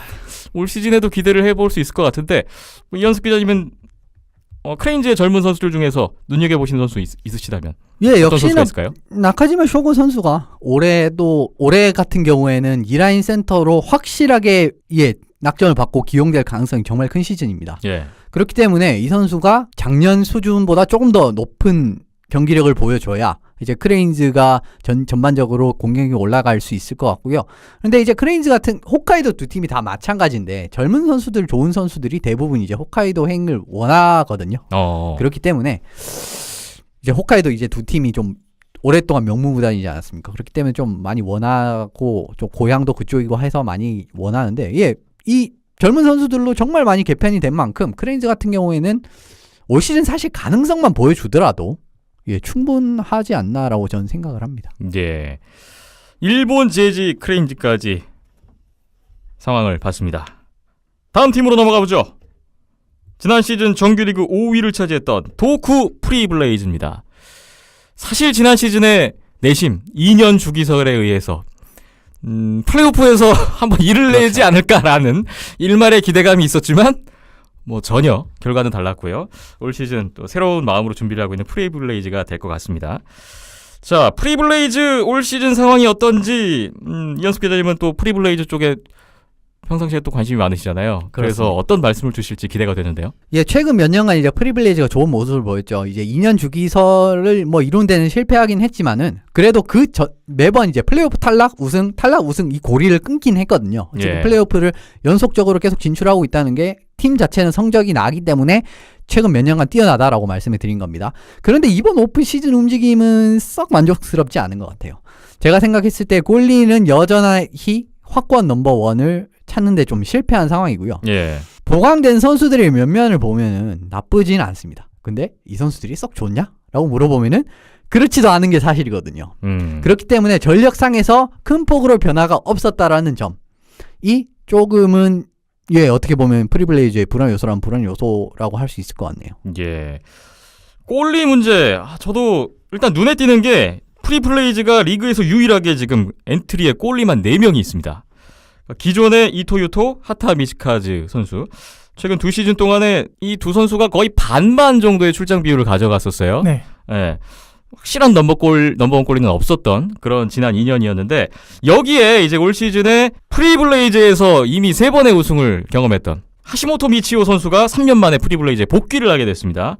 그리고 여기에 또 카노 류라는 이 선수는 지금 만 25살에 캐나다에서 이제 태어나서 하키를 했던 선수인데, 레오 포돌스키라는 이름을 또 갖고 있네요. 이 선수까지 가세를 하면서 지금 4명이 됐어요. 자, 그렇다면 이 중에 과연 주전골리는 누가 될 건가? 글쎄요, 특별히 지금 눈에 띄게 앞서가는 선수가 느껴지지 않거든요. 좀 이 부분, 넘버원 골리는 누구냐라는 부분도 고민임과 동시에 주목되는 부분이지 않을까, 이런 생각을 해봤어요. 박현찬 PD는 프리블레이즈의 골리 상황 어떤 느낌이세요? 가장 변수가 많은 팀인 것 같고요. 골리만 놓고 봤을 때는. 그래서 뭐 4명의 골리가 아주 못하는 것도 아니고 또 아주 잘하는 것도 아니고 어중간한 상황에서 4명의 골리가 동시에 다 갖고 있는 상황이다 보니까 이게 포템만 어떻게 잘 터져주면은 정말 뒷문이 든든해질 수 있는 그런 상황인데 또 자칫 이게 변수가 잘못 흘러가게 되면은 이도저도 아닌 예. 그러면은 오히려 앞서 말씀드렸던 크레인즈보다 더 안 좋은 상황까지 갈 수 있는 그런 꼴리 상황인데 일단 뭐 하시모토 미치오 꼴리는 지금 뭐 나이도 있고 또 차이나 드래곤에서 이제 시즌을 뛰면서 엄청난 당금질로 인한 멘탈 강화가 있지 않았습니까? 네. 그래서 어느 정도 뭐 롤이 뭐 정확하진 않을지라도 뭐 지금 90년대생들의 멘토 역할을 해줄 수 있지 않을까라는 생각을 해보게 되고요. 예. 그 다음에 이제 레오포드스키 카노오료 선수가 뭐 지난 시즌까지 뭐 NCAA 3에서 활약을 했었는데 뭐 내 시즌 성적을 보니까 아주 썩 좋은 상황은 아니더라고요. 예. 뭐 한 3점대 후반 평균 실점에 88% 9% 왔다 갔다 하는 세이브 성공률을 보여주고 있는데 뭐 그럼에도 불구하고 이제 일본 아시아리그 쪽으로 무대를 옮겼을 때에는 또 뭐 그쪽과 수준 차이는 또 있으니까 그러면은 충분히 뭐 이토요토나 하타 미즈카즈하고 경쟁이 될 거라고 보고요. 감독 생각으로는 아마 이 세 선수들의 경쟁 속에서 넘버원 권리를 올 시즌 단축 시즌이니까 이제 올 시즌 안에 좀 찾아내려고 하는 게 아닐까라는 생각이 들고 예. 또 이제 뭐 이토요토나 하타에 비해서 사이즈가 월등히 좋은 카노리오 선수이기 때문에 뭐 그런 부분에서 어느 정도 좀 상세가 될 수 있는 경쟁 구도가 마련이 된 상황에서 넘버원 권리를 찾지 않을까라는 생각을 갖게 됐고요. 그럼에도 좀 불안하죠. 뭐 올 시즌 그렇게 꼴리 찾다가 시즌 보낼 건가라는 생각이 들기도 하고 네. 이토요토나 하다가 어느 때는 정말 포텐 터지는 모습들을 보여줬는데 또 어느 때는 정반대로 와르르 무너지는 상황이 있고 또 감독 입장에서는 이거를 잘못 기용하는 잘못된 선택의 그런 경기들이 한두 경기 섞여 있다 보니까 좀 굉장한 시행착오를 겪는 시즌이 되지 않을까라는 생각도 같이 들고 있습니다. 90년대생 3명 하타, 이토, 카노 여기에 77년생 하시모토 선수가 들어와서 4명이 되어 있습니다. 평균이 확 맞춰지네요. 네. 이현수 기자님은 이 꼴리 4명 이걸 어떻게 해석해야 될까요? 누가 나와야 될까요? 그간 그래도 프리블레이즈가 좋은 성과를 냈던 이유는 누군가 한 명이 꼴리 중에 누군가 한 명이 무너지면은 한 명이 살아나고 한 명이 무너지면 한 명이 살아나고 뭐 이런 사이클을 잘 맞췄기 때문인데 이번에는 그 사이클을 맞추는 게 뭐 매년 해왔으니까 괜찮기는 한데 왜 문제가 될 수 있냐면은 단축 시즌입니다. 단축 시즌이기 때문에 한 경기 한 경기가 정말 중요해요. 그런데 거기에서 이제 결과적으로 판단 미스가 돼버리잖아요. 이제 잘못 기용을 했을 때는 그런 상황이 한두 번, 세네 번 이렇게 겹치기 시작하면은 시즌이 진짜 걷잡을 그쵸. 수 없이 틀어질 가능성이 높다. 지난 시즌에 비해서 한 경기가 갖는 그 승점 3점의 의미가 비중이 굉장히 커졌죠. 큰 상황이기 때문에 그리고 올해는 차이나 드래곤이 참여를 안 하거든요. 네. 그러니까 리그 최약체 팀이 사라졌습니다. 그렇기 승점 때문에 납한계가 없죠 또. 네. 그렇기 때문에 승점을 정말 강한 팀들로부터 승점을 확보하는 게 정말 중요한데 그런 데서 판단 미스가 그러니까 기용 미스가 나온다? 그래버리면 정말 걷잡을 수 없어지기 때문에 그런 부분이 정말 큰 불안한 부분이라고 할 수 있을 것 같아요. 예. 네. 그나마 이제 좀 다행이라는 거는 이제 뭐 하타나 뭐 이토나 뭐 한 1피리어드, 2피리어드 좀 불안한 모습 보였을 때 백업이 바로 투입이 됐을 때 그 백업도 퍼스트에 버금가는 활약을 그대로 보여줄 수 그렇죠. 있다 보니까 즉시 즉석에서 이제 좀 불안한 부분들을 바로바로 상쇄시킬 수 있는 요건들이 갖춰져 있는 꼴리들인 거는 맞아서 그 부분에서 조금 더 보완책을 찾지 않을까 싶기도 하고 그리고 이제 메포프가 빠지면서 이제 외국인 수비수가 합류가 됐잖아요. 예. 그래서 로건 스티펜손하고 외국인 수비수 둘이서 또 이제 로건 꼴리- 파이엇 예. 맞죠? 2명의 로건이 꼴리들을 또 서포트해 줄 수 있는 능력을 갖추고 있기 때문에 예. 어느 정도 그 부분에서 꼴리들에 대한 불안감을 상쇄시킬 수 있는 요건들이 있지 않나라는 생각도 드네요. 시즌 초반에는 이런 그 이슈가 하나 있을 것 같아요. 오늘 프리블레이즈 꼴리 누구야? 선발 꼴리 누구야? 항상 뭐 지난 시즌 항상 얘기 나왔던 거죠. 네. 네. 어쩌면 상대 팀에 따라서 어떻게 타겟형으로 이렇게 낼 수도 있지 않을까. 네. 뭐 이런 예상도 한번 가능하죠. 해보고요. 예. 충분히. 프리블레이즈의 골리가 조금 고민이면서도 또 기대감을 가질 수 있는 부분이기도 하고요. 양면의 그 칼인 것 같습니다. 이현숙 기자님이 도크 프리블레이즈 이번에는 키 플레이어가 아니라 키 포인트를 꼽아주셨는데요. 어떤 내용인가요? 매트 포프 선수의 부재를 어떻게 메워낼 것인가 이 부분입니다. 맷 포프가 빠졌습니다. 지난해 사실상 킴스탈 선수가 떠나고 들어오지 않았습니까? 예. 그런데 킴스탈 선수가 2시즌 동안 보여준 임팩트가 어마어마했었잖아요. 근데 그 생각이 안 날 정도로 너무 잘했죠. 굉장한 모습을 보여주면서 사실상 프리블레이즈 공격을 이끌다시피 했었죠. 그렇죠. 득점왕이기도 했었고요. 그런 33골 35도움 68포인트를 했으니까 포인트 왕이자 팀 내 득점왕. 맞습니다. 예. 그래서 이 선수의 공백이 정말 프리블레이즈 입장에서는 정말 뼈아플 것이라고 저는 생각을 해요. 공격뿐만 아니라 이 선수가 수비에서도 굉장히 많이 도움을 줬기 때문에, 그러니까 포워 체킹에 들어가는, 전방 압박에 들어가는 그런 뭐 판단이라든지 그런 부분이 워낙 좋았기 때문에 이 선수의 공백이 좀 문제가 될 것 같고, 더 무엇보다도 이 선수가 다나카고 선수와 보여줬던 케미스트리가 어마어마했었습니다.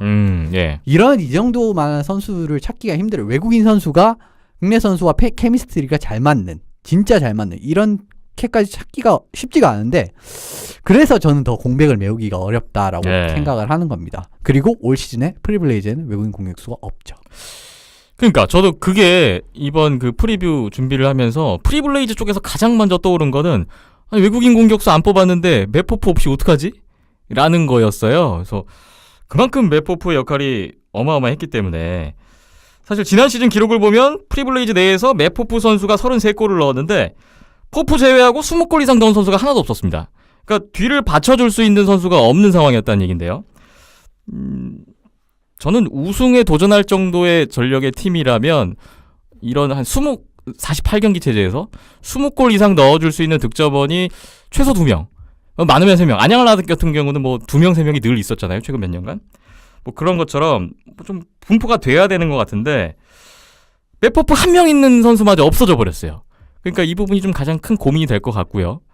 뭐 프리블레이즈가 지난 3번의 우승 경험을 떠올려보면 그때는 2명 이상씩이 다 있었더라고요. 그 정도의 역할을 해줬던 선수들이.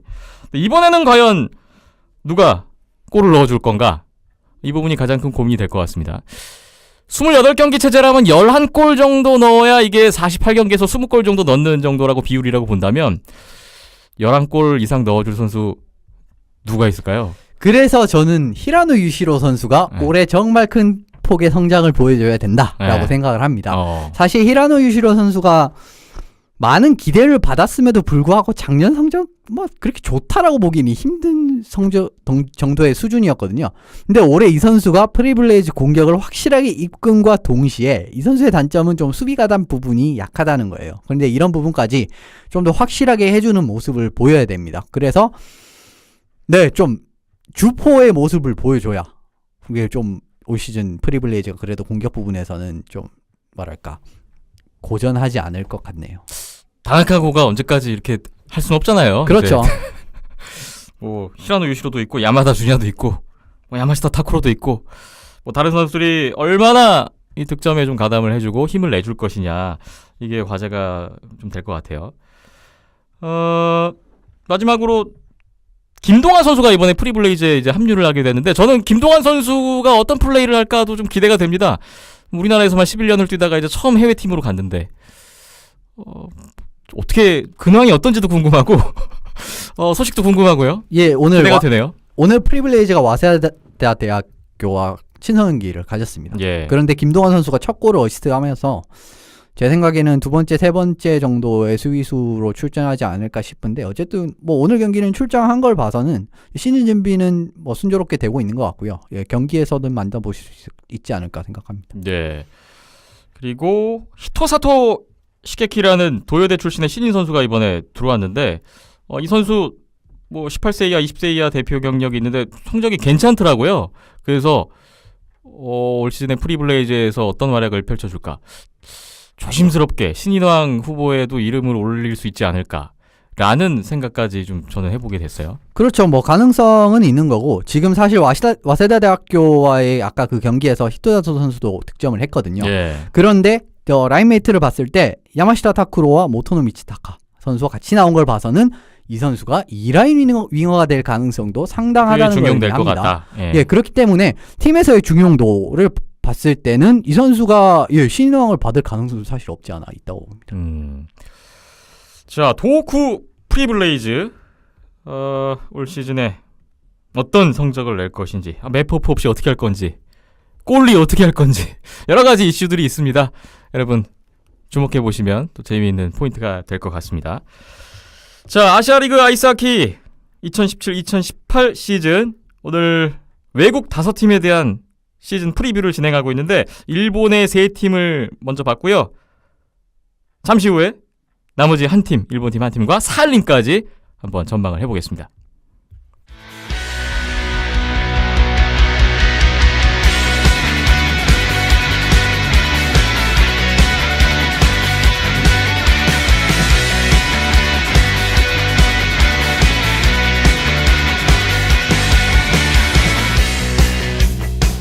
아시아리그 아이스하키 국외 5팀 얘기 나누고 있습니다. 일본의 4번째 팀 보겠습니다. 니코 아이스벅스. 지난 시즌 정규리그 6위를 했는데 플레이오프에서 기대 이상의 모습을 보여줬다. 챔피언 결정전 올라오는 거 아니야? 라는 기대감까지 가지게 했었다. 내심 응원까지 했는데. 네, 내심 여기 계신 분들은 니코가 올라오길 바라는 그런 팀이었는데 지난 시즌은 마지막이 인상적이었던 니코 아이스벅스입니다. 올 시즌에 외국인 감독도 왔고요. 여기도 많은 변화가 보입니다. 그래서 더 기대가 되는 니코 아이스벅스. 이현숙 기자님이 먼저 프리뷰를 풀어주실까요? 예, 전반적인 전력 자체는 나쁘지 않다고 봅니다. 제가 봤을 때는 올 시즌에 좀 다크호스로 부상할 정도의 전력을 가지고 있다고 보는데요. 데이비드 봉크 선수는 떠났지만은 이제 핀란드 감독으로 체제가 개편되면서 핀란드인 외국인 선수가 들어오지 않았습니까? 예. 근데 이 선수들이 앞선 외국인 선수들 대체는 충분하게 가능하다라고 생각을 하거든요. 그 다음에 항상 꾸준한 모습을 보여주는 사이토 형제가 있고 여기에 테라우 히로미치 선수가 합류를 하면서 테라우 형제까지 이제 형제가 4명이 뛰는 이런 이제 또 재밌는 광경을 연출을 하게 되는 팀이 됐는데 예. 이 4명의 선수가 기량도 다 뛰어나고 그리고 후루아시 마쿠르 선수가 있기 때문에 공격진에서도 충분히 지금 경쟁력이 있는 단계라고 저는 생각을 해요. 후쿠지가 최근 이제 모습을 봤을 때는 풀 시즌을 소화할 몸 상태는 저는 아니라고 봐요. 그래도 28경기죠? 28경기 단축 시즌이란 걸 감안했을 때는 부상이 없다고 한다. 라면은 이 선수 정도는 사실 28경기 출장 가능하죠. 그렇기 때문에 후쿠지 선수의 몸 상태가 또 좀 변수가 될 수 있겠지만 후쿠지라는 일본 최고의 골리가 있기 때문에 니코 아이스벅스의 전력 자체는 탄탄하다고 생각합니다. 지난 시즌 이상의 성적을 기대할 수 있을 것 같다는 느낌을 주는 이현숙 기자님의 지금 말씀인데요. 후쿠지 유타카 얘기가 나왔습니다. 지난 시즌을 돌이켜보면 후쿠지가 뛰다가 부상을 한번 당했죠? 그러고 나서 니코 아이스벅스가 굉장히 어려워했어요. 후쿠지의 이탈 이후에. 거기서 사실 승점을 많이 까먹었는데 결국은 그렇게 해서 6위로 끝난 것 같다는 생각도 들고요. 후쿠지 유타카 선수의 올 시즌 몸 상태 좀 걱정도 되고 궁금하기도 합니다. 박김찬 PD는 어떻게 예상하세요? 아이스벅스의 골리 상황? 그러니까 후쿠지가 복귀를 하고 나서 지난 2시즌 동안 후쿠지가 소화한 경기 출전 기록들을 보면은 시즌에 50%도 못 채웠거든요. 예. 대부분 이제 48경기 중에서 20경기 안쪽, 지난 시즌에 이제 20경기를 간신히 넘긴 했는데 계속 안 좋은 상황에 있었고 부상도 중간에 크게 있었고 그리고 지난 시즌에 저희가 인터뷰했을 때도 무릎 상태가 많이 안 좋아서 많이 고생을 하고 있다라는 거기 이제 대표팀 경기들까지 소화하다 보니까 그 어려움들이 더 했었는데 올 시즌은 단축 시즌이기도 하고 부담은 덜 하겠죠. 그리고 이제 대표팀 경기하고 또 기간도 많이 떨어져 있다 보니까 그런 부담들은 덜 할 텐데 계속 이제 나이도 들어가고 어느덧 이제 30 중반을 훌쩍 넘어버린 나이대가 됐고 경기 수는 지금 50% 미만에서 계속 맴돌고 있다 보니까 올 시즌 28경기 중에서 제가 봤을 때 28경기를 다 뛰는 거는 좀 무리가 후쿠지가 있을 거라는 생각이 좀 들고요. 무릎 상태를 예. 고려해봤을 때요. 그래서 지난 시즌 경기 출장 기록 경기 수를 놓고 봤을 때는 대략 한 20경기에서 22경기 안팎 정도가 될 거라고 생각이 좀 들고요. 예. 그런 상황에서 그러면 이제 백업들이 받쳐줘야 되는데 오노코에나 유유 소타로 선수가 이제 지난 시즌까지 보여줬던 모습을 놓고 보면은 굉장히 안 좋죠.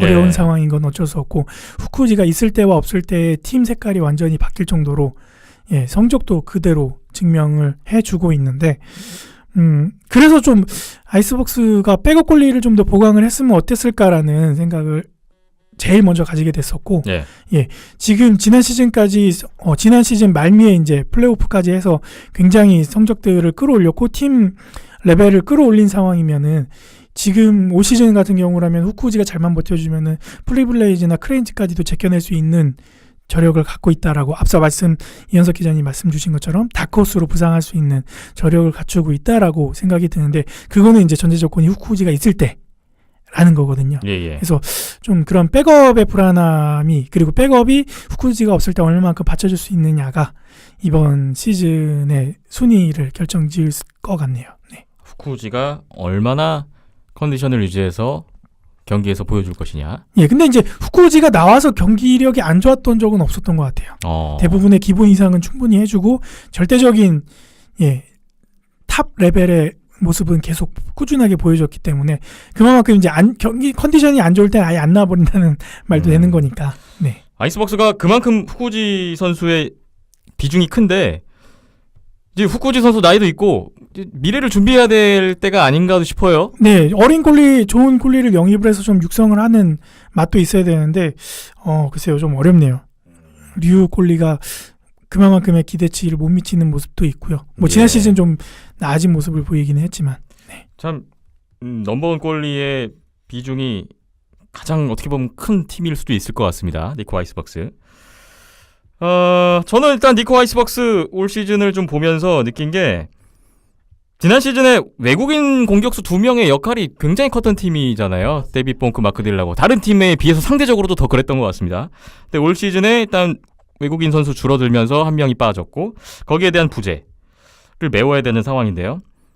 사이토 형제가 좋은 선수임입니다만 나이도 있고 완연한 이제 하향세로 접어들었다는 걸 감안해 봤을 때 뭐 그 선수들에게 좀 기대할 수 있는 부분은 시기적으로 한계가 있는 것 같고요. 새로 들어온 예세 니니메키 선수는 저는 뭐 이 선수의 커리어를 봤을 때는 28경기에서 30포인트 이상은 충분히 찍어줄 수 있는 선수가 아닐까 예상을 하고 있습니다.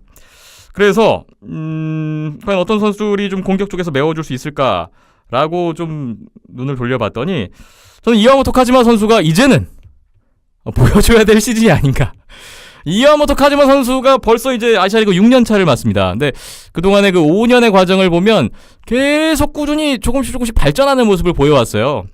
지난 시즌에 36포인트를 냈었는데 이제는 경기당 1포인트 이상을 해줄 수 있는 정말 아시아리그 탑 레벨의 공격수로서의 그 자신의 가치를 보여줘야 할 시즌이 아닌가, 올 시즌.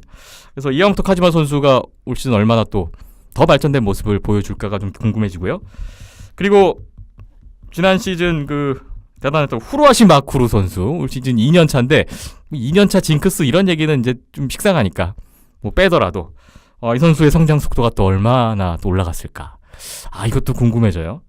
그래서 지난 시즌에도 이와모토 카즈마와 후루아시 마쿠루가 외국인 공격수 2명을 받쳐주는 역할을 했었는데 올 시즌에는 이 두 선수의 역할이 더 커지지 않을까. 이런 생각을 해봅니다.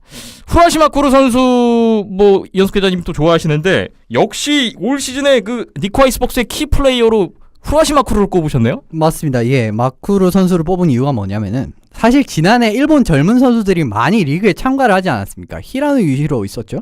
그 다음에 테라오 유리도 이제 본격적으로 참가를 했던 시즌이 작년 시즌부터였어요.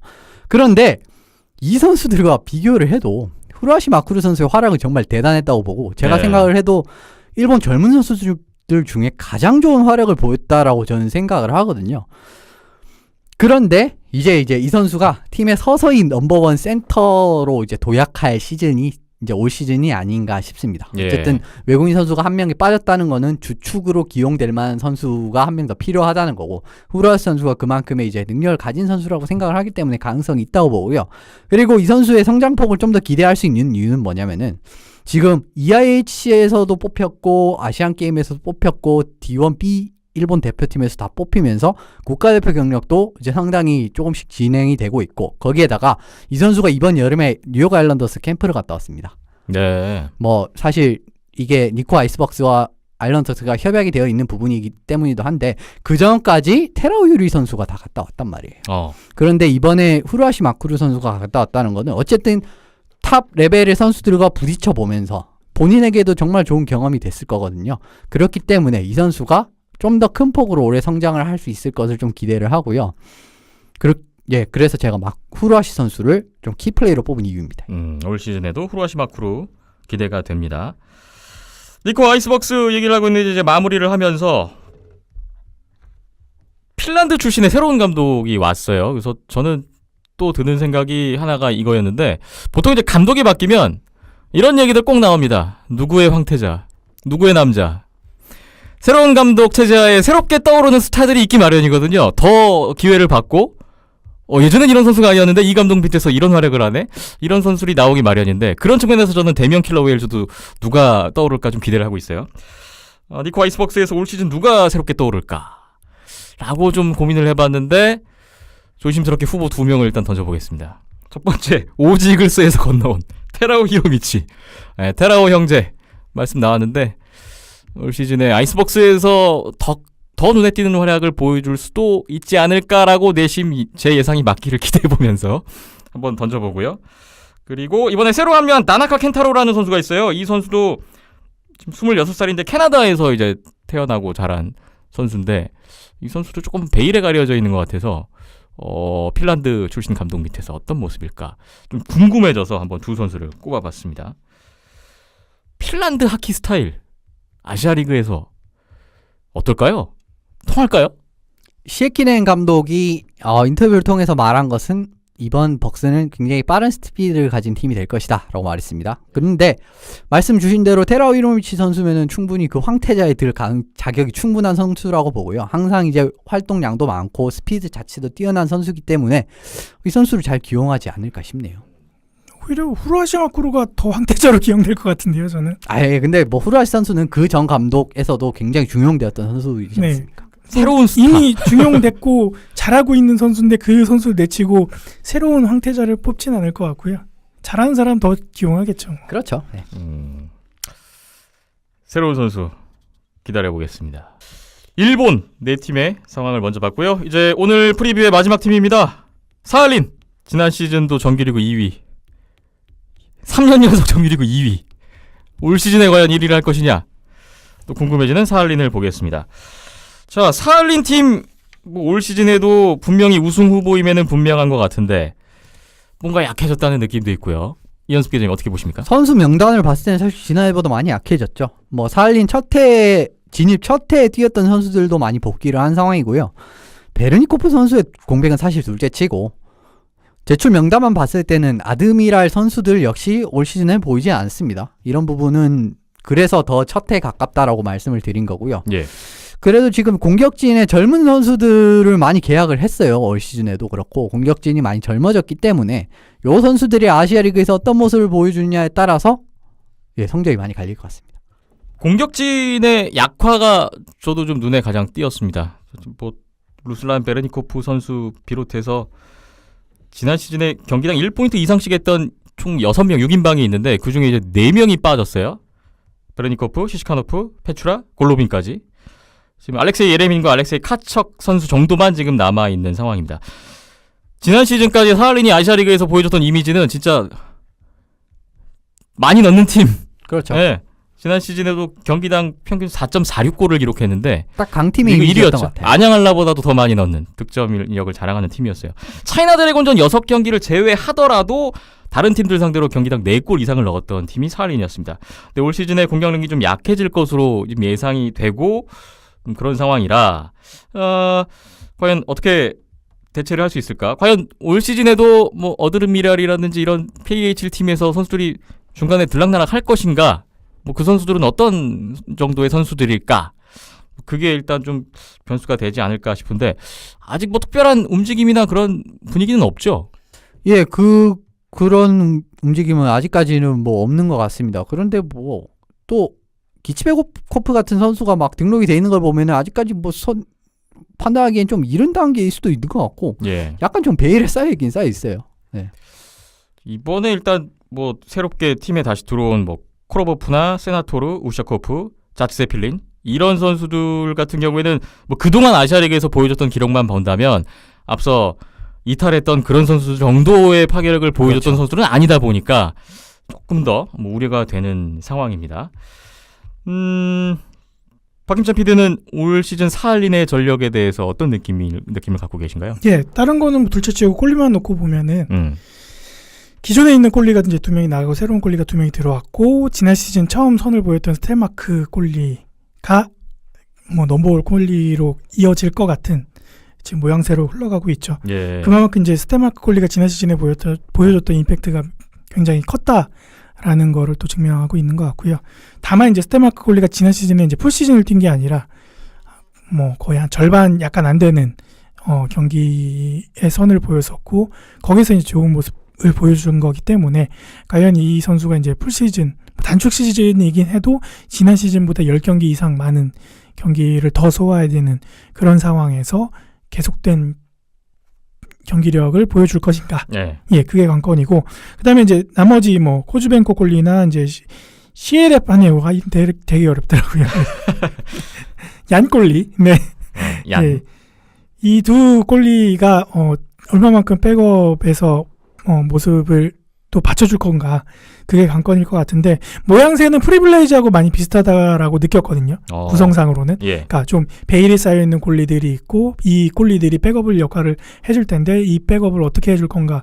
그거는 이제 비슷한 모양새인데 전체적인 기본 그 기준치는 사할린이 훨씬 높죠. 예. 그래서 뭐 꼴리지는 뭐 그닥 그렇게 걱정스러운 우려스러운 정도는 전혀 아니고 예, 굉장히 상위권에 있는 수준을 보여줄 것 같고 이제 다만 이제 플레이어들이 그런 꼴리 커버를 얼마만큼 해줄 건가라는 부분에서 지난 시즌과 많이 로스터 변화가 있기 때문에 그 부분에 좀 변수가 있다라고 봅니다. 그렇군요. 이현숙 기자님도 올 시즌 사할린의 키 플레이어를 꼴리에서 꼽아주셨네요. 예, 스텔마크 선수를 꼽았습니다. 데뷔 시즌 정말 환상적이었어요. 평균 실점 1.97에 세이브 성공 93.1%라는 수치가 이를 증명해 주는데요. 근데 이번 시즌 조금 다릅니다. 꼴리진의 작년 두 축이었죠. 이제 코로바예프 선수와 스텔마크 선수가 나눠 먹는 그림이었는데 예. 코로바예프 선수가 팀을 떠나서 확고한 넘버원의 모습을 보여줄 때입니다. 사실 이제 새로 영입한 두 명의 선수가 어떤 모습을 보여줄지는 시즌이 지나봐야 알 수가 있고 근데 전 리그에서의 성적을 생각해봤을 때는 백업 꼴리 정도의 수준을 전 기대를 하고 있거든요. 네. 그렇기 때문에 스텔마크 선수가 작년 정도 급의 수준을 계속 유지를 해야 사할린이 상위권에 안착할 수 있다고 생각을 합니다. 사할린도 안드레이 스텔마크 선수를 중심으로 해서 꼴리의 역할이 그만큼 중요한 팀이다라는 말씀 드리시네요. 박김찬 PD님, 그 다른 거 다 차치하고 이게 좀 꼴리 중심으로 좀 얘기를 풀어주시니까 꼴리의 상황만 놓고 봤을 때 네. 지금 오늘 얘기 나왔던 5팀 굳이 이 꼴리진의 상황의 순위를 매겨보자면 어떤 그림이 나올까 궁금해요. 박김찬 PD의 시각은 어떤지도 좀 궁금하고요. 일단 선발만 놓고 보면은 네. 선발이 뭐 단축 시즌이고 경기 수가 얼마 안 되기 때문에 넘버원 꼴리가 풀 시즌 돌면서 소화를 해준다라고 했을 때는 제가 봤을 때는 외국 5개 팀 중에서는 아이스박스가 가장 유리하지 않을까라는 생각이 들고요. 후쿠지가 있는 아이스박스가 일단 예. 그 다음에 이제 안드레이 스텔마크 꼴리가 뭐 큰 차이는 없겠지만 그래도 굳이 순위를 놔주면 그 다음으로 순위를 차지하지 않을까 싶고 오노다 꼴리도 굉장히 버금가는 꼴리죠. 그래서 오지 이글스가 또 그 순위에 있고 그 다음에는 이제 누가 될지 모르겠지만 넘버원 꼴리가 나와도 어느 정도의 수준을 맞춰줄 수 있는 프리블레이즈 꼴리 부자. 그리고 이노우에 꼴리가 있는 크레인지가 그나마 상대적으로 지금 상황에서는 넘버원의 자리를 놓고 보면 가장 어려운 상황일 것 같고요. 예. 이제 넘버원 꼴리가 28경기를 다 못 치를 수도 있는 상황이니까 그러면 이제 백업 꼴리 상황까지 포함을 시켜놓고 보면은 일단은 저는 이제 사할린을 제일 가장 강력한 골리 선수 진을 중에 가장 구축하고 있다. 두텁다고 네, 보고 계시는군요. 그렇게 보고 있고 그 다음에 이제 프리블레이즈 누구 하나 터지면 이거 모르는 거거든요. 예. 그리고 다 골고루 비슷한 기량들을 갖고 있다라는 장점이 있으니까 그리고 즉석즉석에서 투입이 됐을 때 바로바로 제 실력을 보여줄 수 있는 그런 상황에 골리진을 갖추고 있다라는 점에서는 프리블레이즈가 그 다음일 것 같고 그 다음에 이제 오지 이글스 백업이 나쁘지 않은 베테랑을 갖고 있기 때문에 오지 이글스가 세 번째일 것 같고 그 다음에 이제 크레인지 벅스 순이죠. 네, 백업이 굉장히 불안한 상황에 있는 네. 예, 팀이다 보니까 말씀을 들어보면 니코 아이스박스는 후쿠지가 만약에 부상으로 이탈하면 청천벽력이다 라는 느낌을 주고 있고 크레인즈는 골리 보강이 지금 시급하다 뭐 이런 생각도 듭니다. 자, 사할린의 상황을 봤습니다. 사할린의 올 시즌 개막전 상대가 안양할라입니다. 루슬란 베르니코프 선수가 안양할라로 이적한 것도 있고 지난 시즌 챔피언 결정전 뭐 지지난 시즌에도 그랬고 계속 그 대권을 놓고 다퉜던 두 팀이 개막전부터 만난다라는 것 때문에 또 많은 팬분들이 이 매치업에 개막전 시리즈에 기대를 걸 수 있을 것 같은데 예상이 좀 되시나요? 사할린과 안양할라의 개막전? 지금으로선 좀 예상이 어려울까요? 안양할라가 이길 것 같아요. 예, 지금으로서 할라가 유리하죠. 네, 뭐 선수 구성이나 전력상으로. 네.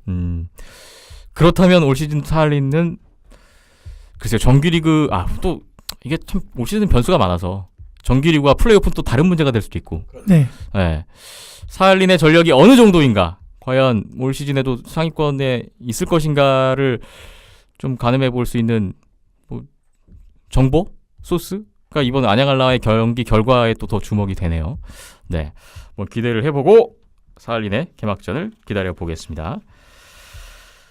오늘 아시아리그 아이스하키 새 시즌 프리뷰 국외 5팀 쭉 보고 정리를 해봤습니다. 다음 주에는 우리나라 세 팀에 대한 국내 세 팀에 대한 프리뷰가 예정돼 있는데 안양할라 대명킬러 웨일즈는 지금 국내에서 계속해서 연습 경기를 갖고 있고요. 하이원은 핀란드 전지훈련에서 키에코 완터와 이미 두 차례 경기를 치렀더라고요. 자, 이 경기 소식까지 또 다음 주에 한번 준비를 해보겠습니다. 그리고 8월 28일 월요일에 아시아리그 아이스하키 2017-2018 미디어데이가 있습니다. 서울 중구의 코리아나 호텔에서 월요일에 28일에 잡혀있는데 이날 안양할라의 패트릭 마르티넷 감독, 주장 김원중 선수, 하이원의 배영호 감독, 주장 마이클 스위프트 선수, 대명킬러 웨일즈의 케빈 콘스탄틴 감독과 주장 김범진 선수까지 참석을 해서 새 시즌에 대한 여러 가지 이야기를 해줄 예정이라고 합니다. 이 행사에 또 취재가 예정돼 있어요. 가야죠. 네, 가서 어떤 얘기들이 나오는지, 지난 시즌, 지지난 시즌하고는 뭐 좀 다른 얘기가 있는지, 또 올림픽 얘기만 계속하고 있을지 작년하고 큰 차이는 없다고 봅니다. 뭐 궁금해지고요. 예, 저희가 가서 질문도 던져야 될 것 같고요. 그런 네. 부분들은. 그리고 이제 댓글로 궁금하신 점들 달아주시면은 또 저희가 대신 가서 좋은 생각이네요. 전달해서 질문을 네. 드리도록 하겠습니다. 그렇네요. 미디어데이 행사가 잡혀있고 다음 주에 또 이 소식까지 준비를 해보겠습니다. 아시아리그 아이스하키 마무리하면서 중요한 안내가 하나 있습니다. 이번 2017-2018 시즌 온더스포츠에서 저희 팀명은 온더스포츠죠. 또 채널명이 온더스포츠이기도 하고요. 온더스포츠에서 아시아리그 아이스하키 생중계를 올 시즌에도 합니다. 박김찬 PD가 직접 소개를 해주시죠. 예, 뭐 지난 시즌 저희가 이제 화면만 내보내는 중계를 진행을 했었는데 올 시즌에는 이제 김태범 아나운서, 박봉수 아나운서, 그다음에 이현석 기자까지 총 출동을 시켜서 캐스터 해설 멘트까지 포함이 된 버전으로 그리고 좀 더 뭔가 저희가 할 수 있는 보강할 수 있는 부분들을 좀 더 보강을 해서 저희 나름대로의 중계 방송을 만들어 보려고 합니다. 예. 그래서 인터넷 중계를 예정을 두고 있고요. 대면 경기, 홈 경기, 전 경기를 예정에 두고 있습니다. 그래서 아직 플랫폼은 일단 유튜브를 기반으로 하고 뭐 네이버나 다른 플랫폼들은 좀 더 시간을 두고 결정을 해야 될 것 같고요. 언제든 경기장이 찾아오시기가 힘든 상황이라면은 저희 방송과 함께 하시면 좋지 않을까라는 생각을 하면서 홍보를 드리게 되네요. 올 시즌 대면 킬러 웨일즈의 인천 홈 경기 14경기 전 경기를 생중계로 예정하고 있고요. PC 모바일 다 시청 가능한 거죠? 일단 유튜브 온더스포츠. 예, 그 유튜브 구독 채널부터. 누르신 다음에 종소리 모양 눌러놓으시면은 중계 방송 시작하면 알아서 알림 뜨거든요. 네. 그 외에 뭐 페이스북에서도 연동이 될 거고요. 예, 뭐 온더스포츠. 홈페이지 다 연동, 예, 링크 걸어놓을 거니까. 네. 예. 뭐 차후에 뭐 대면 킬러 웨일즈 홈페이지나 페이스북에서도 연동이 될 것 같고 또 네이버 스포츠 쪽에서도 될런지는 또 결정이 되는 대로 네. 말씀을 드리겠습니다. 또 생중계가 있고 경기 끝나면 뭐 다 경기 다시 보기라든지 VOD 서비스 같은 것도 준비를 한다고요? 예, 저희가 뭐 생중계가 그렇게 다른 케이블 방송사나 공중파 방송처럼 거창하게 할 수 있는 상황은 아니다 보니까 아무래도 다른 거에 보시는 거 비해서는 생중계는 말 그대로 그냥 심플하게 기본적인 것만 이루어질 것 같고요. 거기에 이제 좀 더 보강하고 오히려 이제 생중계보다는 VOD로 보시는 분들이 많이 계시다 보니까 예. 예, 그 부분에 좀 더 신경을 써서 좀 더 고퀄리티의 다시 보기를 준비하도록 하겠습니다. 네. 그래서 개막 전부터 준비를 하고 있습니다. 9월 2일 토요일, 9월 3일 일요일, 시각은 오후 5시 경기고요. 인천 선악국제 빙상장에서 열리는 대면 킬러 웨일즈와 하이원의 시즌 개막 2연전. 일단 중계 예정이 잡혀 있고 페이스오프 시각은 오후 5시인데 아마 방송은 그 전에 조금 일찍 시작할 것 같아요.